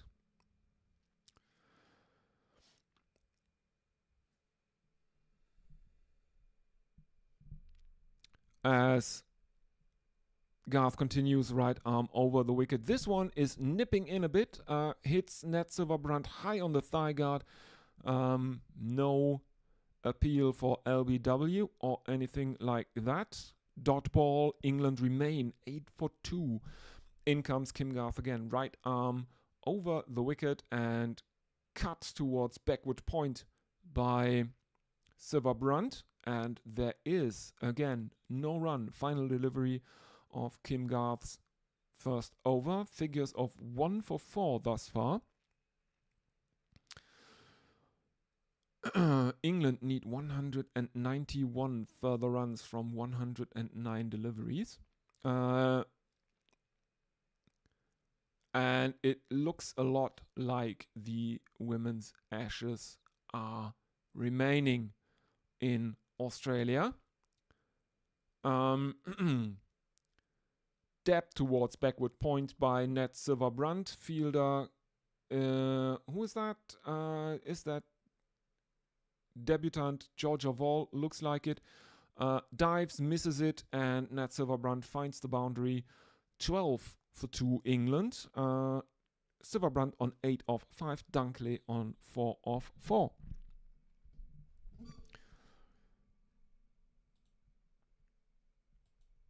Let's have a look. If you are currently watching, please consider liking and subscribing. Really helps a small channel a lot. As we are seeing the weather update for Sydney, 21 degrees and a humidity of around 60%. As Dunkley gets bat to a wide one. England run a single as she is trying to scoop Megan Schutt, who continues with her second over. 14 for 2 now, England.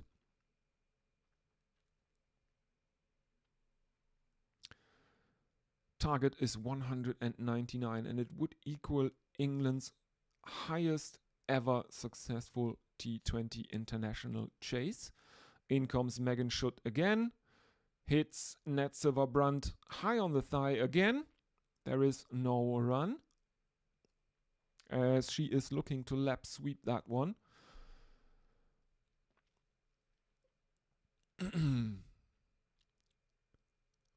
I think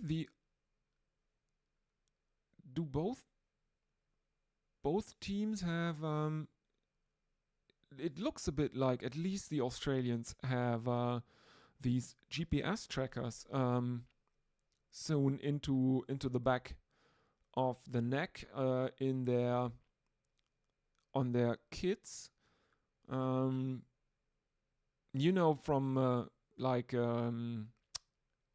I've seen it first during rugby, I think, for analyzing workloads and running and movement during a match. As Silverbrandt finds the boundary.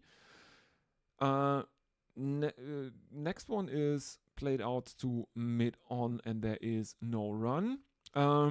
18 for 2 still England. 181 runs from 105 balls. This is an equation that is not in favor of England at all, I would say. Schutt comes in again.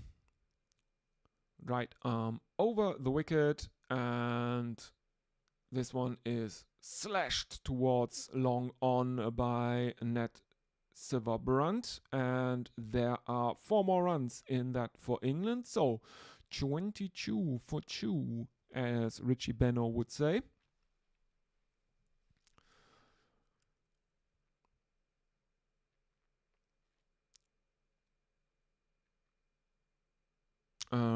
Let's have a look if anyone is with us. No.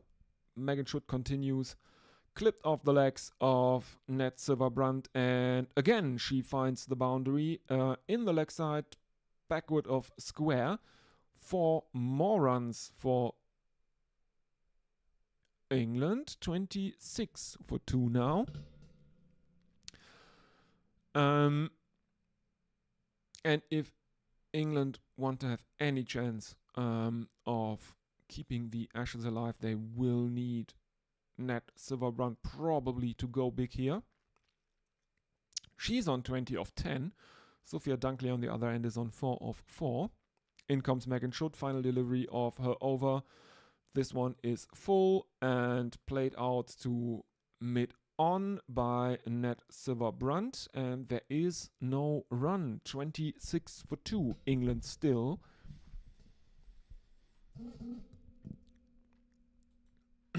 So let's have a look if anyone is with us.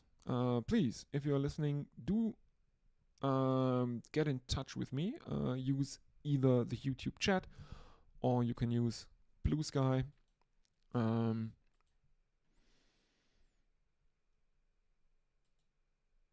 I will be monitoring both of those social media channels. The linuxlear at bsky at linuxlear.bsky.social is the one you will want to use.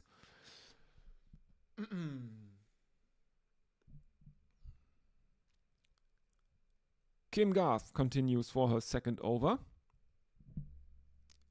In she comes, and this time Sophia Dunkley goes down on one knee and drives her aerially for the first 6 of the England innings.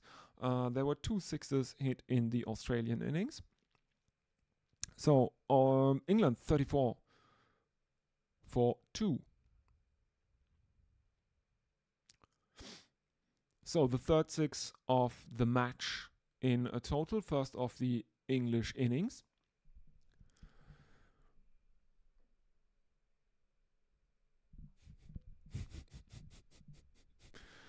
as Dan Liebke is reposting an old post from 8 days ago of his saying, "I've had enough of Ned Silverbrand already." Yeah, I think the sentiment in England is probably diametrically opposed to what Dan is saying here. Dunkley is on strike again, and again she goes aerially. Does she go aerially for 6 runs again? Yes, she does. Back-to-back sixes, I think. Is that correct, or is that a replay? No, it's not. This is over mid-wicket this time. As she goes down on one knee and heaves that one over the leg side. 6 more runs to the England total. And after these very quick 2 wickets, England almost where Australia were at the same stage during their innings. Next one is a dot ball. 13 dots, 6 fours and 2 sixes. All the runs have come in boundaries thus far, as Sophia Dunkley steps back and puts that one away through the covers. 4 runs for England, 42 for 2 now. Dunkley on 20 of 8, and Ned Silverbrand is on 20 of 11. The current run rate is 10.95 and the required rate is 9.71 at the minute.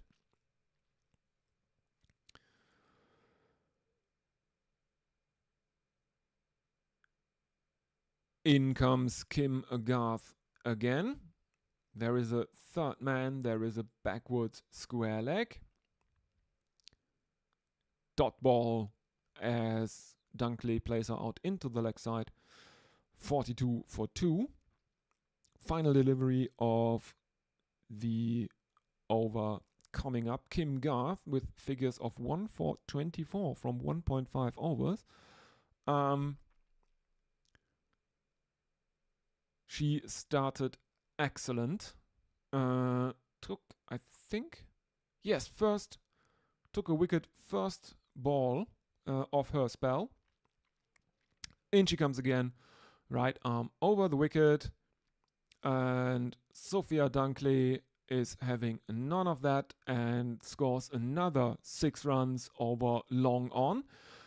England 48 for 2. Sophia Dunkley on 26 of 10 and Ned Silverbrand remains on 20 of 11. 22 runs coming off this second Kim Garth over. That makes it the most expensive over of the match. The most expensive over before that one was, I think there were two overs in the Australian innings that went for 18 runs each. But this is the most expensive over in the match so far, as Alana King has the ball in hand.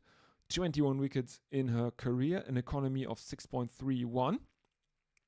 Best figures of 4 for 8. And Australia could definitely do with some 4 for 8 magic here.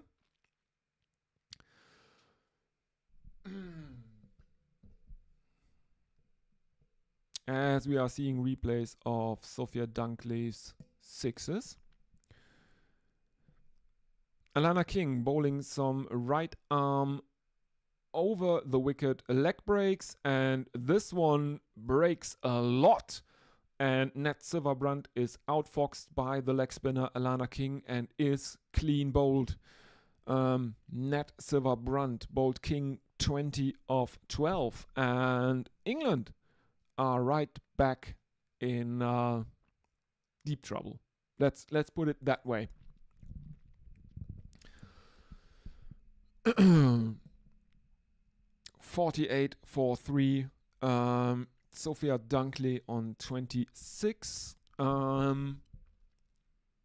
which has equaled the second highest score in the match.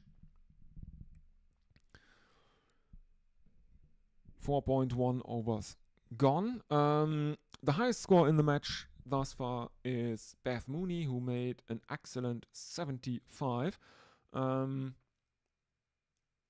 The second highest score in the Australian innings was at 26. No one made more than that except for Beth Mooney. So Sophia Dunkley on 26. If she can score a single run, that will be the second highest score of the match, not tied with anyone. Heather Knight is in, highest score of 108 not out.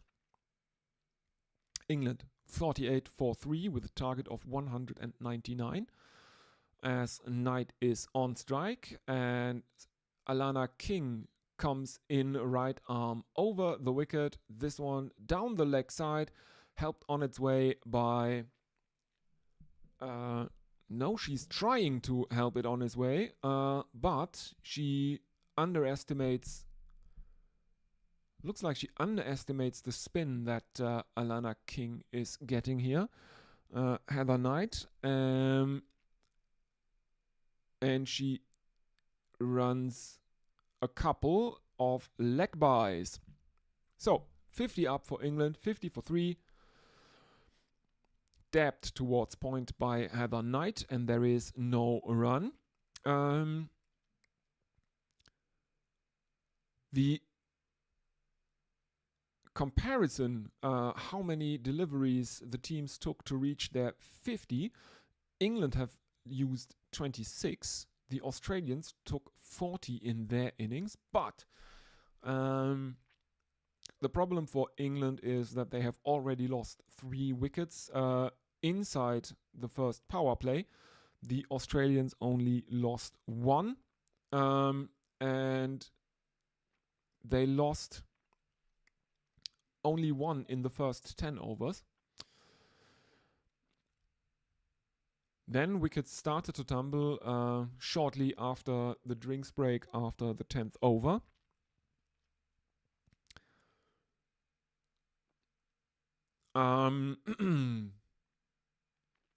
Not that much happening right now because Alana King is keeping the English batters very, very quiet.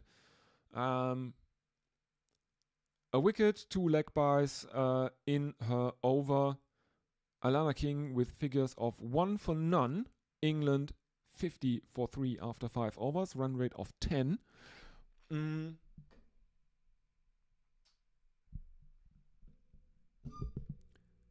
The required run rate at this stage is 9.93.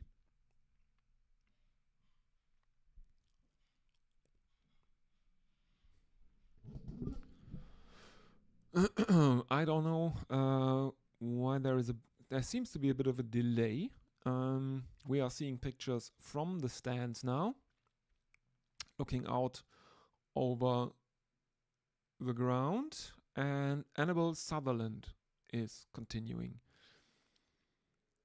In she comes, right arm over the wicket as Sophia Dunkley goes down on one knee, looking to sweep, misses it. Beth Mooney is running quite away towards her left to field that one. There is no run.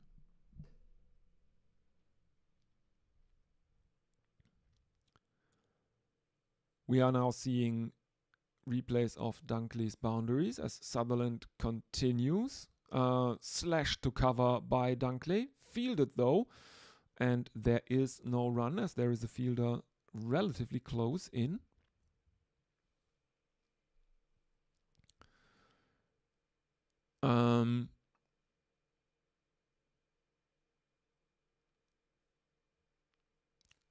What I think most of or the English runs have come almost exclusively from boundaries so far. I think the only time they really ran was for the 2 leg byes of Kings over. Sutherland is getting the better of Dunkley here in the first 3 deliveries, but then there is a bit of a loosener from Annabel Sutherland, and Sophia Dunkley has another 6 to her name. England continuing to score most of their runs, continue to score boundaries. 56 for 3 now, 5.4 overs gone. As Sutherland continues right arm over the wicket and Dunkley steps back, plays that one high into the air. It falls safely at long off though. There is a fielder coming after it, and this time the English batters have run a couple. No singles, 1, 2, 7 fours, and 4 sixes. 22 dot deliveries.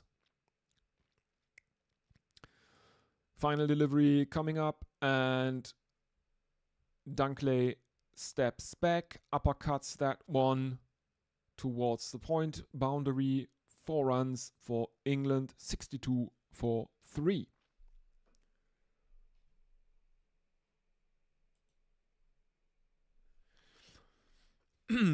So, if you're watching, do get in touch with me. What do you think? Can England make something happen here? A reminder: England need to win this match to help them or to keep the Women's Ashes alive. This is, of course, a multi-format series, so we had 3 one-day internationals. This is the first of 3 T20 internationals, and then there is a single one-off test in Melbourne, the first ever day-night test in Melbourne. A victory in any of the limited overs matches is worth 2 points, and a victory in the test is worth 4. So, since Australia have won all the one-day internationals, they are sitting on 6 points currently. If they can win this match tonight, they will be on 8, with 8 more points being up for grabs in the 2 following T20s and the test. Since Australia are currently holding the Women's Ashes, a victory in any of the matches will result in them retaining the Women's Ashes. As Alana King continues, and the first delivery is one of those rare singles for England, 63 for 3. But dot balls after that.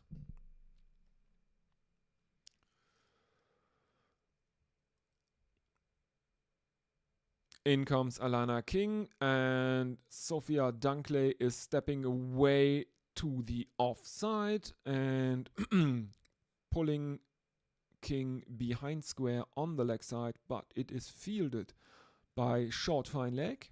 Another single for England, 64 for 3. Target is 199, and it would equal England's highest successful run chase in T20 internationals.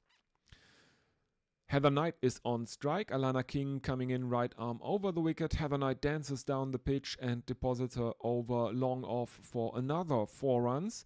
So England 68 for 3.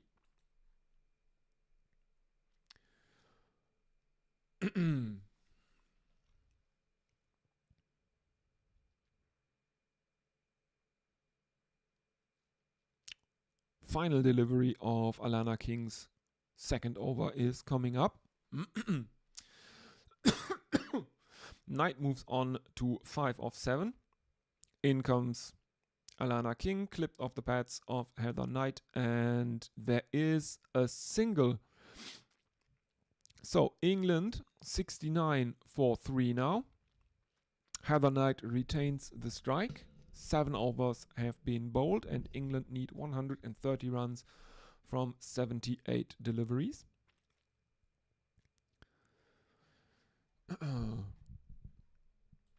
Yeah, so again, if you are watching, please do get in touch.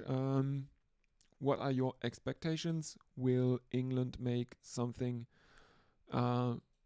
magical happen here? And yeah, Dan, I hope it wasn't too bad. You said you were sick of Nat Silverbrandt already. She's gone now, so.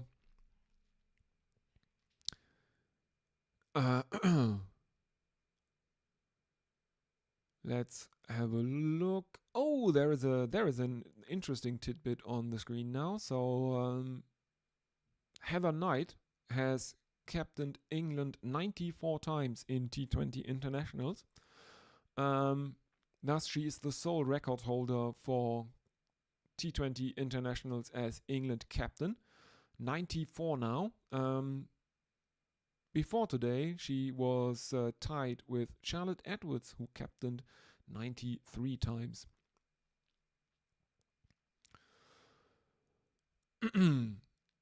In comes Georgia Wareham, and there is a single in that for England, as Heather Knight brings up England's 70 for 3, and Sophia Dunkley is back on strike. She's on 39 of 19, and England need 129 more runs. In comes Georgia Wareham, driven by Sophia Dunkley, but fielded by Annabelle Sutherland at long off, and there is another single. 71 for 3 now, England.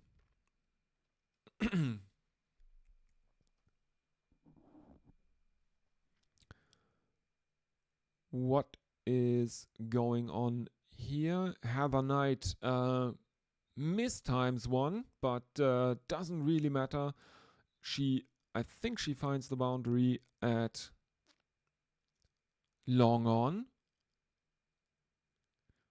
as she gets the toe end of the bat to the ball, and they are now looking if it is a 4 or a 6, and I think it bounces inside the rope.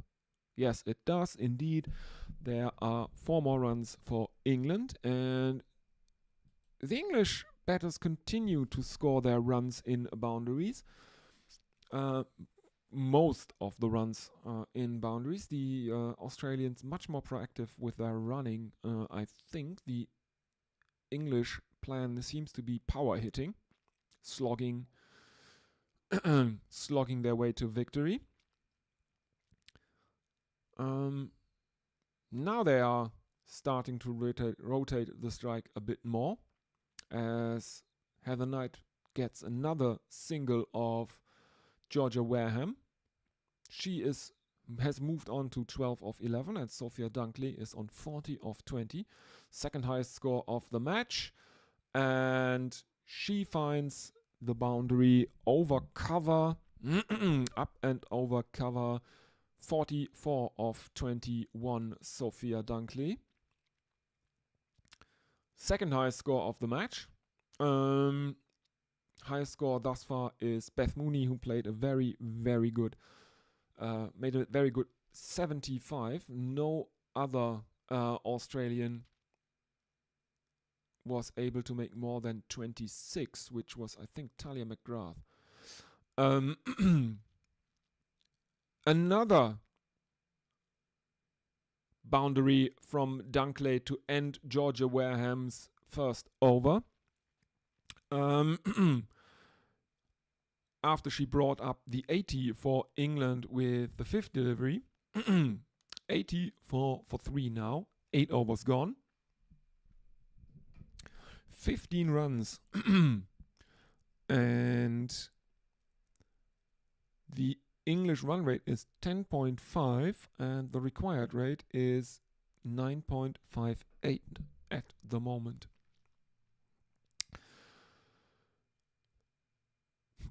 After both English openers had to go for ducks. Danny White Hodge made a golden duck, Maya Buscher a 2-ball duck. Now the English innings seems to be up and running a lot better.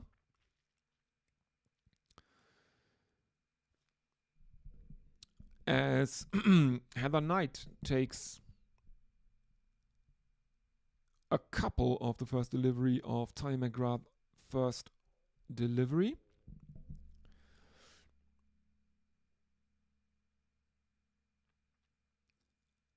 She moves on to 14 of 13.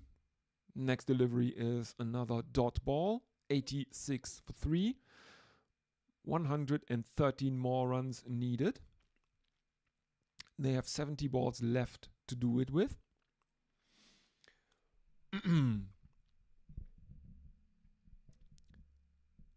As Knight gets a leading edge, that falls safely and England take a single. So Sophia Dunkley on strike. She has been on the accelerator, 48.22, had her foot on the accelerator. And she is looking to hook Talia McGrath to the boundary, but not enough juice on that shot. Falls short of the fielder and England run another single. McGrath comes in again, and this time Knight glances her towards short fine leg, and there is no run. The partnership is worth 40 runs off 28 deliveries. In comes Talia McGrath again. Played out to fine leg, and there is a single. England 89 for 3 now. 5 runs of the 9th over.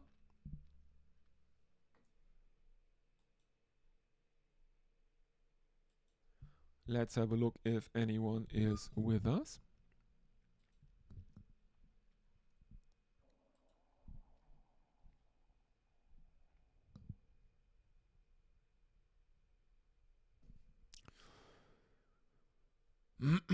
Annabelle Sutherland is continuing. She will bowl her second over of the innings. Conceded 12 of her first. Heather Knight is on strike. 89 for 3 England. 110 more runs required. In comes Annabelle Sutherland. And pulled by Heather Knight behind square into the leg side, fielded in the deep by Alana King, and I think there is a single. So 90 up for England, 90 for 3. Highest successful run chasers in T20 internationals by England. Their highest is 199 for 3. Their highest successful chase. Against India. As Sophia Dunkley brings up her half century with a single off a pole shot of Annabelle Sutherland, 50 of 24 deliveries. England 91 for 3.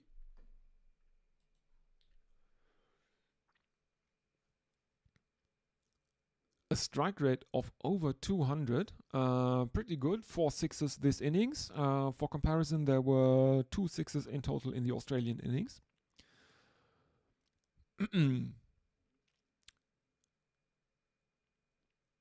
driven to cover by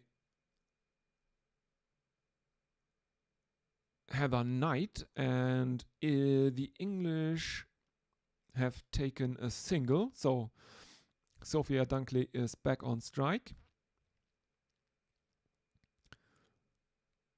92 for 3 now, England.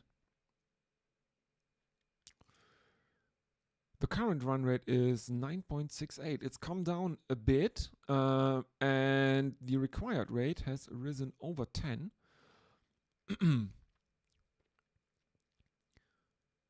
Very, very short delivery from Sutherland, and a weird uppercut by Sophia Dunkley that goes high into the air, falls short of the boundary though, is fielded on the boundary, but not before England have run a couple. 94 for 3, 105 needed from 62.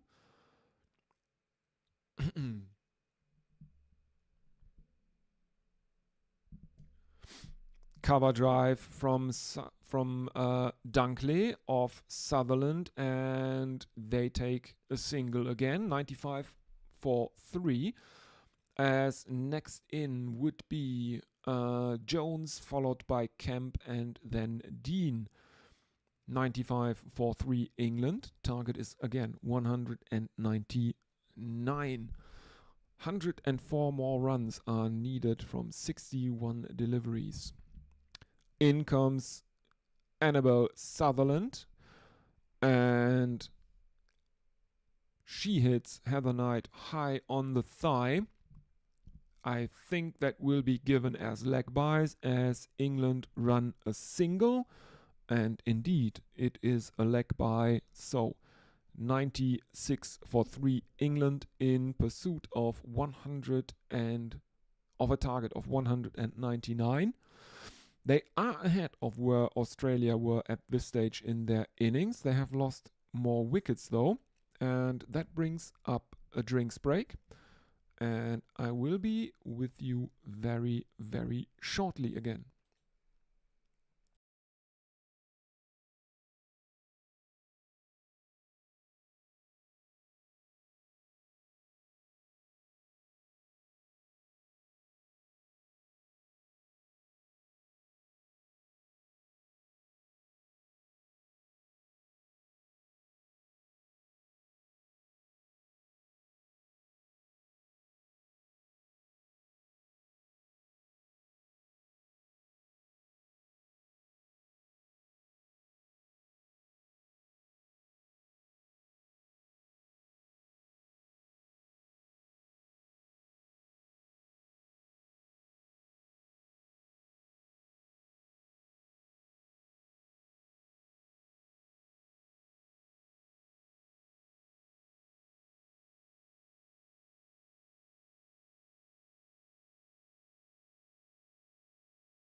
And we are back from the drinks break. So here we are. Alana King is continuing to bowl. And the first delivery after the drinks break is a review by Australia, as there is an LBW shout that is not given out on the field, as Heather Knight was trying to sweep to reverse sweep Alana King. She misses it. It hits her on the front pad, about the knee roll. We are now seeing the replay. We are seeing the front on. There is ultra edge, and there is nothing on ultra edge as the ball passes the bat. There is a big spike as it thuds into the knee roll of the England captain. Now we are seeing a ball tracking, I think. Let's have a look. No, it's still the front on. The original decision was not out. It is pitching in line, impact in line, and it is hitting the wickets. So Heather Knight will have to go. She is out. LBW bowled King for 18 of 20 deliveries with a strike rate of 90. Australia retained their review, and again, after a break in play, shortly thereafter another wicket falls. It was the same in the Australian innings. England's problem here is the fact that Australia only lost a single wicket before the drinks break during their innings. England have lost 3. They lost 3 wickets inside the power play even. They were up there with the rate at the drinks break, being a bit ahead of Australia actually.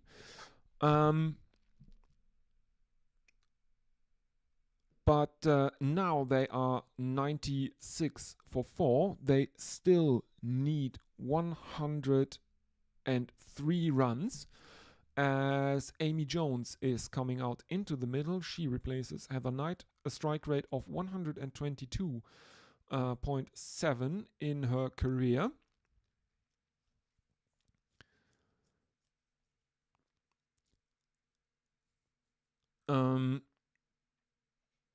Yeah, this was before the drinks break. This looked like it was actually on. England England have to equal their highest successful T20 international chase of 199. They successfully made 199 for 3 against India. As Alana King continues right arm over the wicket to Amy Jones. There is no run. Next delivery, right arm over the wicket, slashed towards the boundary at long on by Amy Jones. 4 runs for England, so that brings up the 100. 100 for England, and about halfway to the target of 199.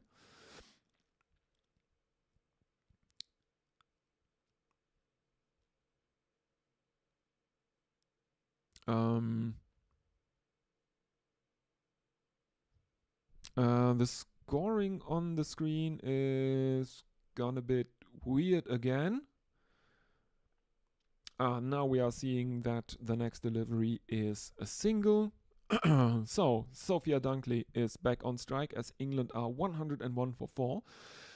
Alana King continues right arm over the wicket, driven out to long off by Sophia Dunkley, who moves on to 54 of 27 deliveries. Final delivery of Alana King's third over coming up.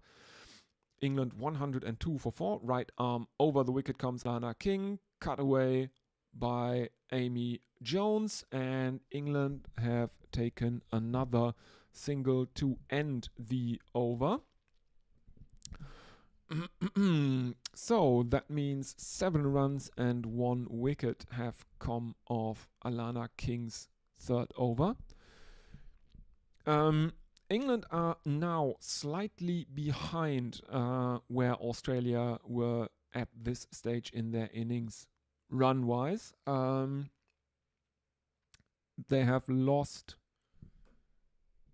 I think,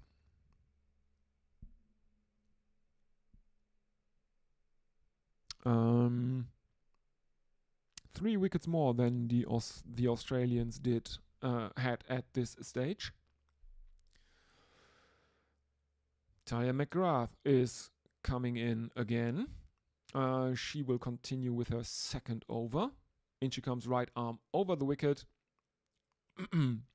with a cross-batted shot played out towards mid-on by Amy Jones, and there is a single, 104 for 4.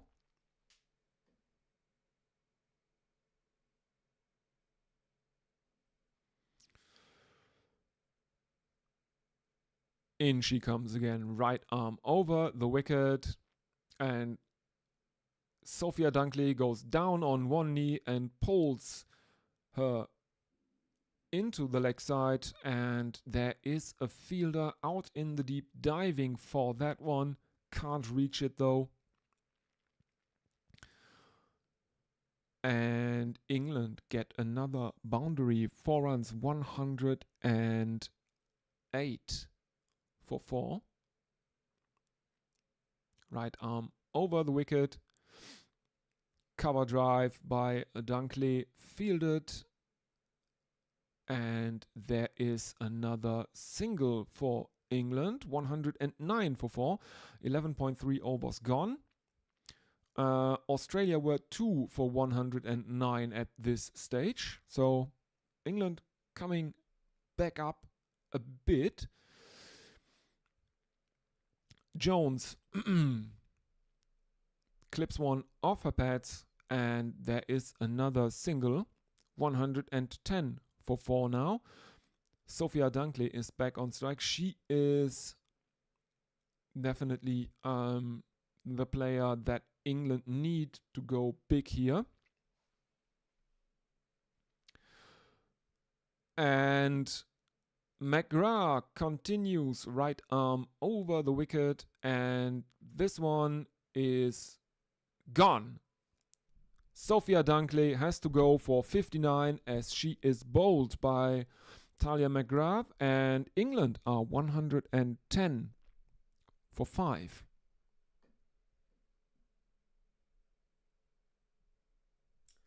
And I think that could be the match.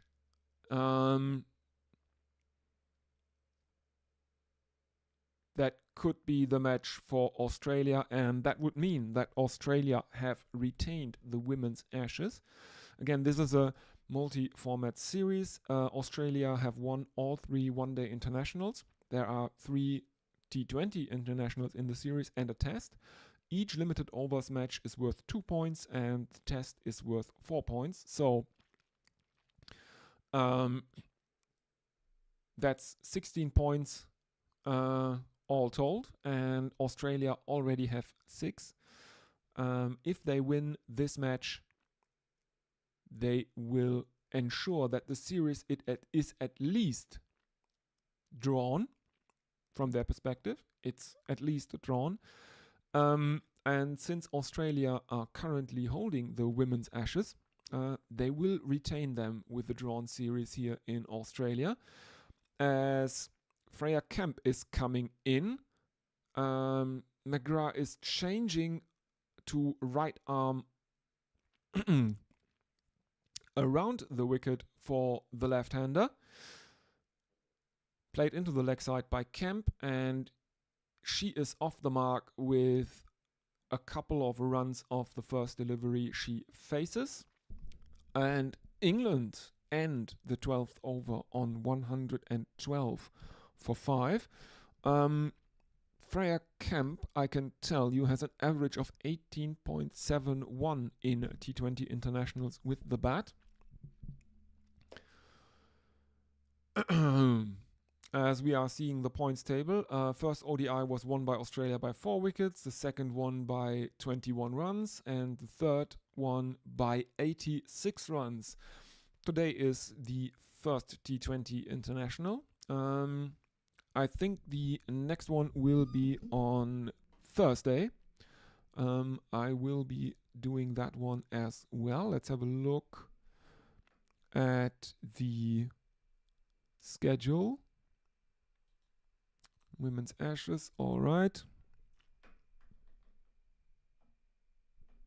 Yes, on Thursday, 9:15 my time, Central European Standard Time. On Saturday, the 25th, will be the third one. And on Thursday, the 30th of January, the test will start. The first day-night test held in Melbourne. I will not cover that one live. I will hand over to Gorilla Cricket and White Line Wireless, who are currently set to cover the test match. So you will not have to. There will be internet radio commentary for that one as well. I was planning on doing the one-day internationals as well, but got sick, so sorry. Anyway, Georgia Wareham is continuing with her spell. Second over of her. Amy Jones is on strike, and she takes a couple, plays out a dot, and takes another couple. England 116 for 5 now, as the fourth delivery is another dot ball played out to fine leg. Amy Jones on 12 of 10. Freya Kemp at the other end is on 2 of 1. Australia were 114 for 3 at this point, and Amy Jones has to go as she steps away to the leg side, looking to cut Georgia Wareham away, and she misses the ball and is bowled. So England 116 for 6. Let's have a look at the replay here. She misses it completely. She doesn't drag on.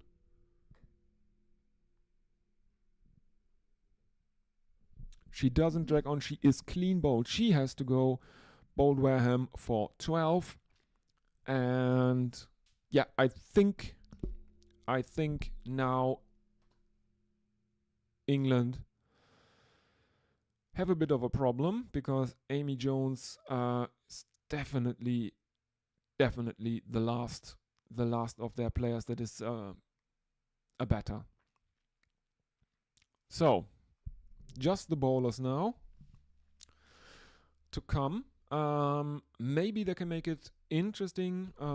Some filthy tail end slogging might make this actually interesting, as Sophie Eccleston is coming in at number 8 for England. 267 runs in her T20 international career at a strike rate of 129. Highest score of 33 not out. In comes Georgia Wareham, right arm over the wicket and cut by Sophie Eccleston, and she pierces the fielders behind square on the offside, and she is off the mark with the boundary. First delivery, England 120 for 6. They need 79 runs from 42 deliveries now.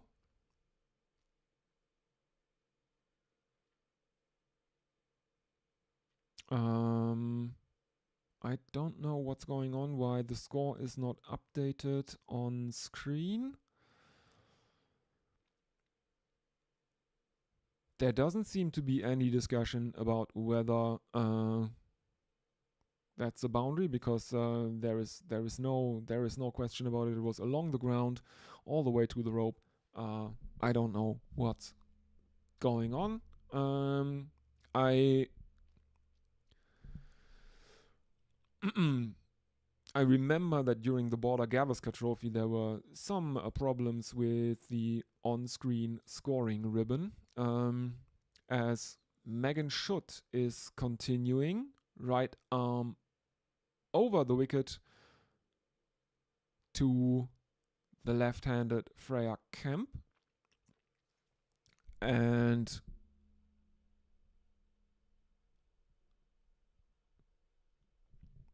this one is driven through cover by Kemp, and England have taken a single. So Megan Schutt is now on a strike. And there is the scoring ribbon updated and working again. Sophie Eccleston on strike. Schutt right arm over the wicket, and Sophie Eccleston makes that look easy. Lazy pull from Sophie Eccleston that goes all the way. 6 runs for England. Going high in the air over mid-wicket. And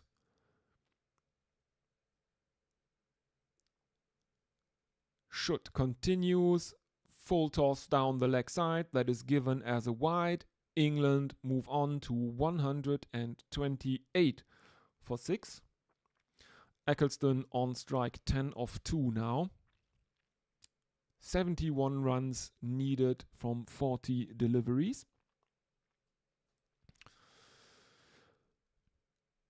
Schutt continues. Right arm over the wicket to the right-handed Eccleston. Peeled off her pads. Fielded down at deep fine leg near the boundary. England have run a couple again. I'm pretty certain they have. Yes, they have. So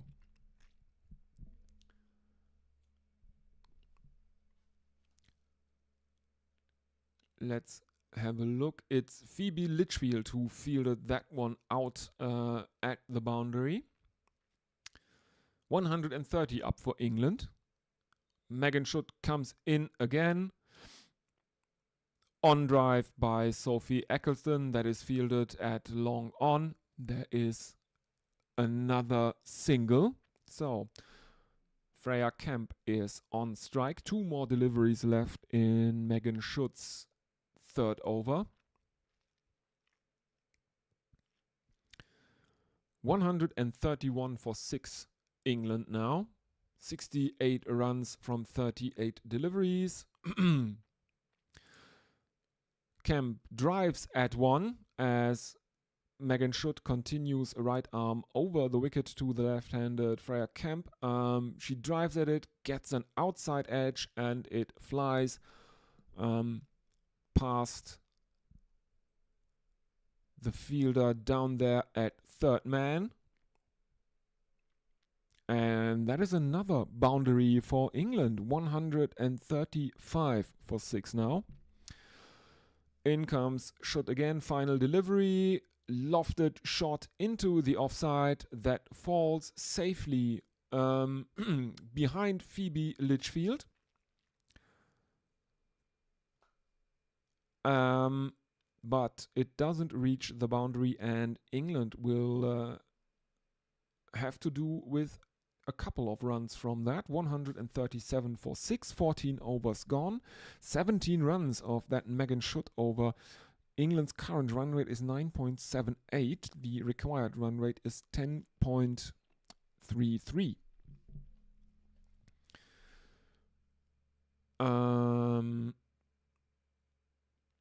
And I think England are currently a bit ahead of where Australia were at this stage in their innings, but the Australians had lost fewer wickets at the time.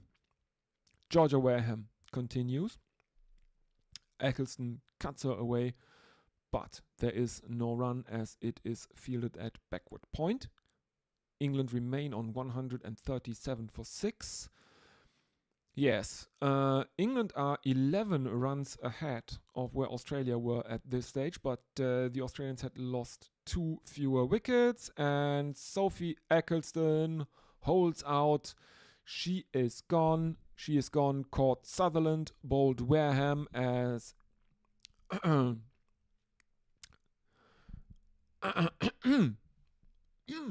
sorry, as Sutherland makes no mistake at long on, takes a very, very good catch near the boundary, and Sophie Eccleston has to go very entertaining 13 of 6 as she is out. Caught Sutherland, bowled Wareham, and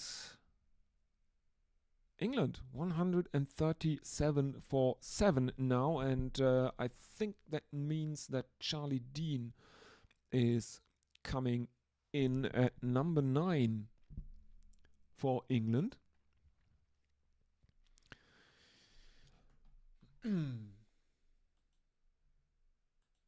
Let's have a look if anyone is with us.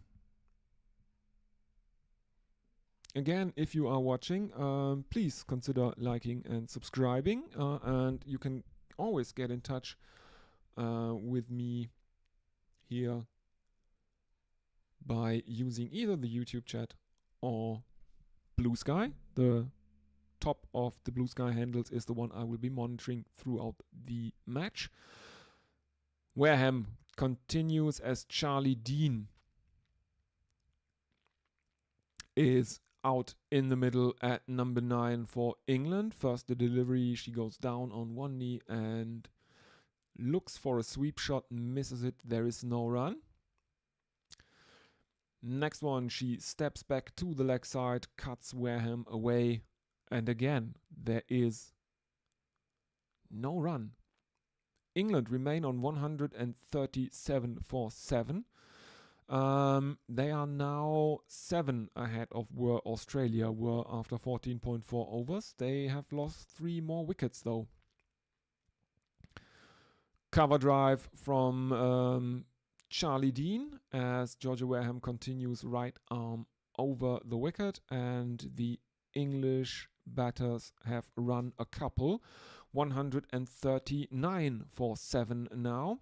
Charlie Dean is off the mark with 2 of 3. 60 runs required from England off 31 balls. And Georgia Wareham gets Dean as Dean is looking for another sweep. It looks like she's looking to sweep Georgia Wareham, and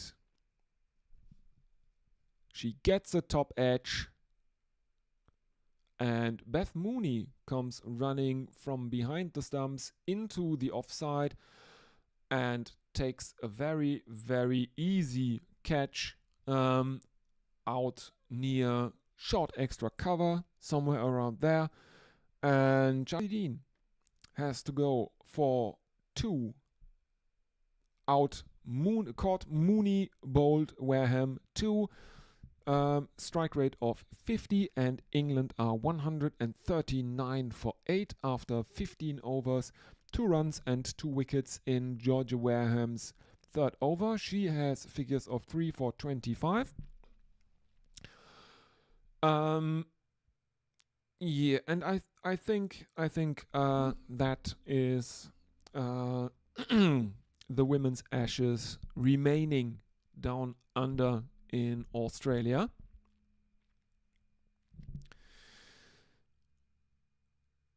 Sarah Glenn is in for England at number 10.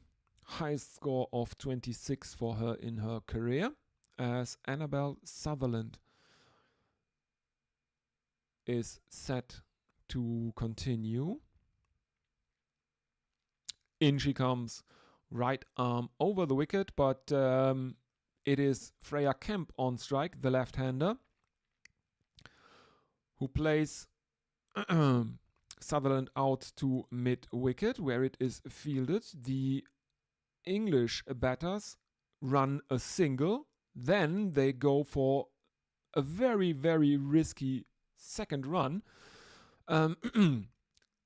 The ball is thrown in back towards the non-striker's end, and Sutherland herself, I think it's Sutherland, yes, Sutherland herself takes the catch, takes off the bails, and it looks like Sarah Glenn did not make her ground. Now we are seeing the replays. Indeed, she did not.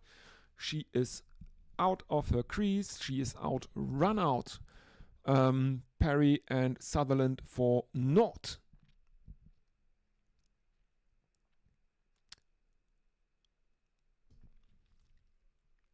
So, England, 140 for 9. They are now behind where Australia were at this stage in their innings. Australia were 144 for 4. England are 140 for 9.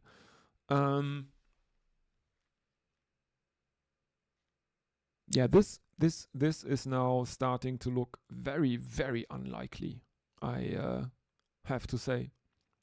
Lauren Bell, England's number 11, is out there in the middle. Freya Kemp is on strike though. And she holds a shortish delivery towards deep mid-wicket, and England take a single. So Lauren Bell is now on strike. England's number 11, England's last hope to keep the Ashes alive. As we are seeing the dugout, gloomy faces in the dugout. Heather Knight is not looking happy.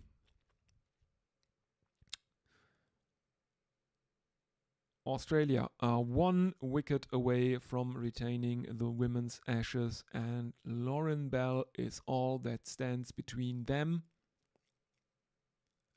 and the retention of the Ashes.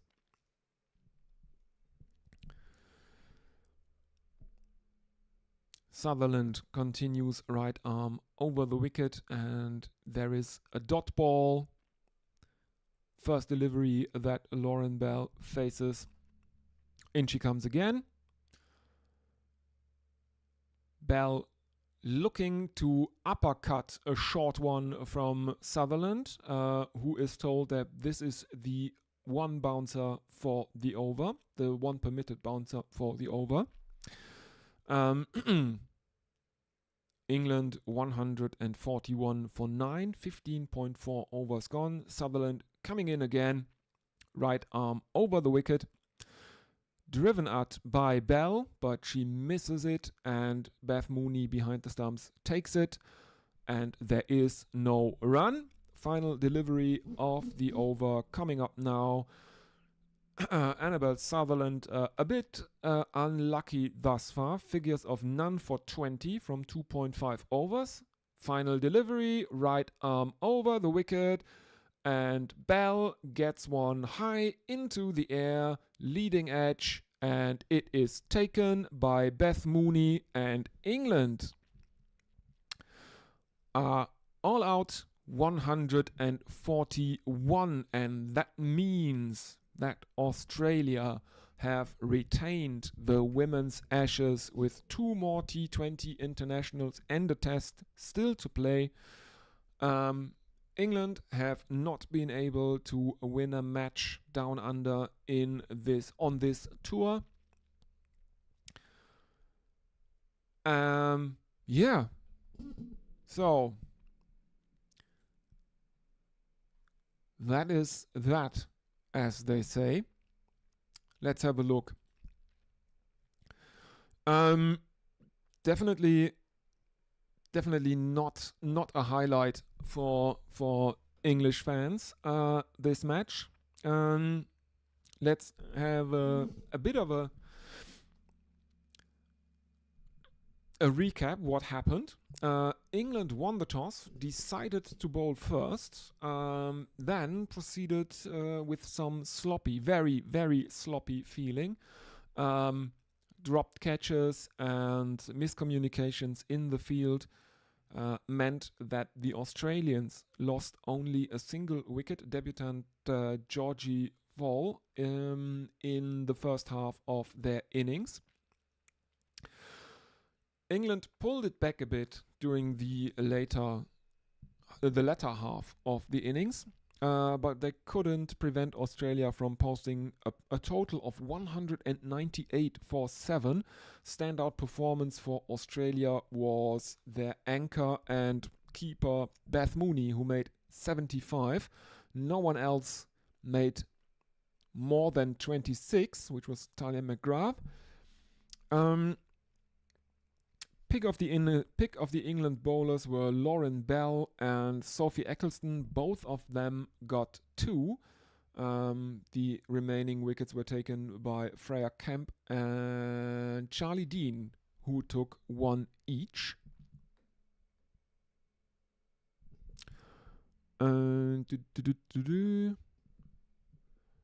Because the missing wicket was Phoebe Litchfield, who was run out by Heather Knight. So Australia posted 198 for 7. That meant that England would have to equal their highest ever successful run chase in T20 internationals. 199 the target for England.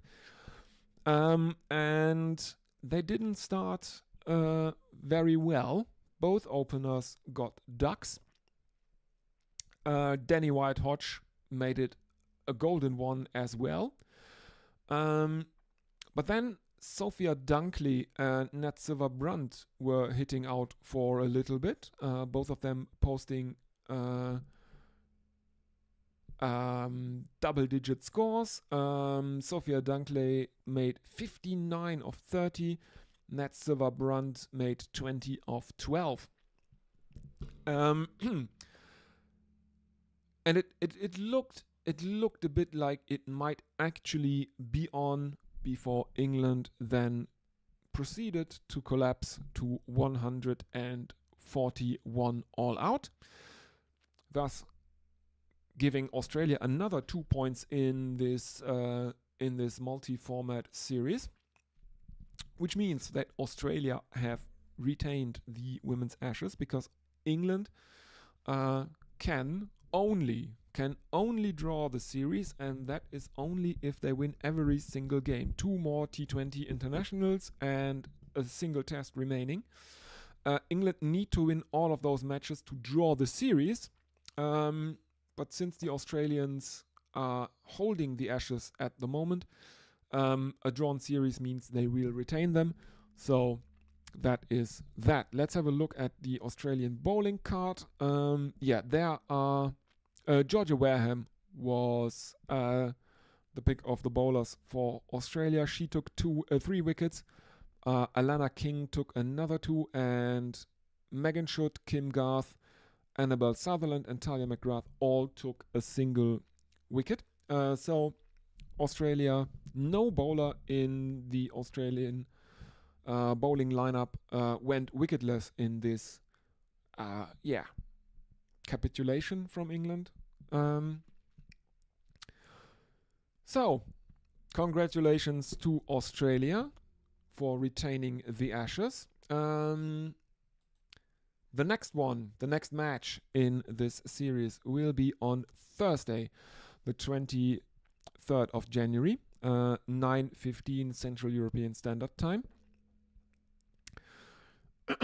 I will cover that one live here on this channel as well as and the next one is the third one is on Saturday, the 25th. That will also be live on this channel. The test starts on the 30th of January. So I'm not going to cover that. I hand over commentary duties for that one to Gorilla Cricket and White Line Wireless. So if you don't know who Gorilla Cricket are, look for them on YouTube or look at gorillacricket.com. Let's just have a look.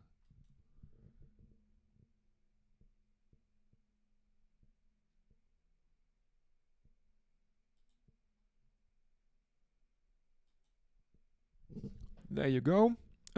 It is now on your screen. Go to gorillacricket.com and find out where you can follow the test match over there. They will be doing this in cooperation with White Line Wireless, the Australian service co-founded by Jeff Lemon, and currently run by Russ Dagnan. Yeah, so thank you everyone for listening.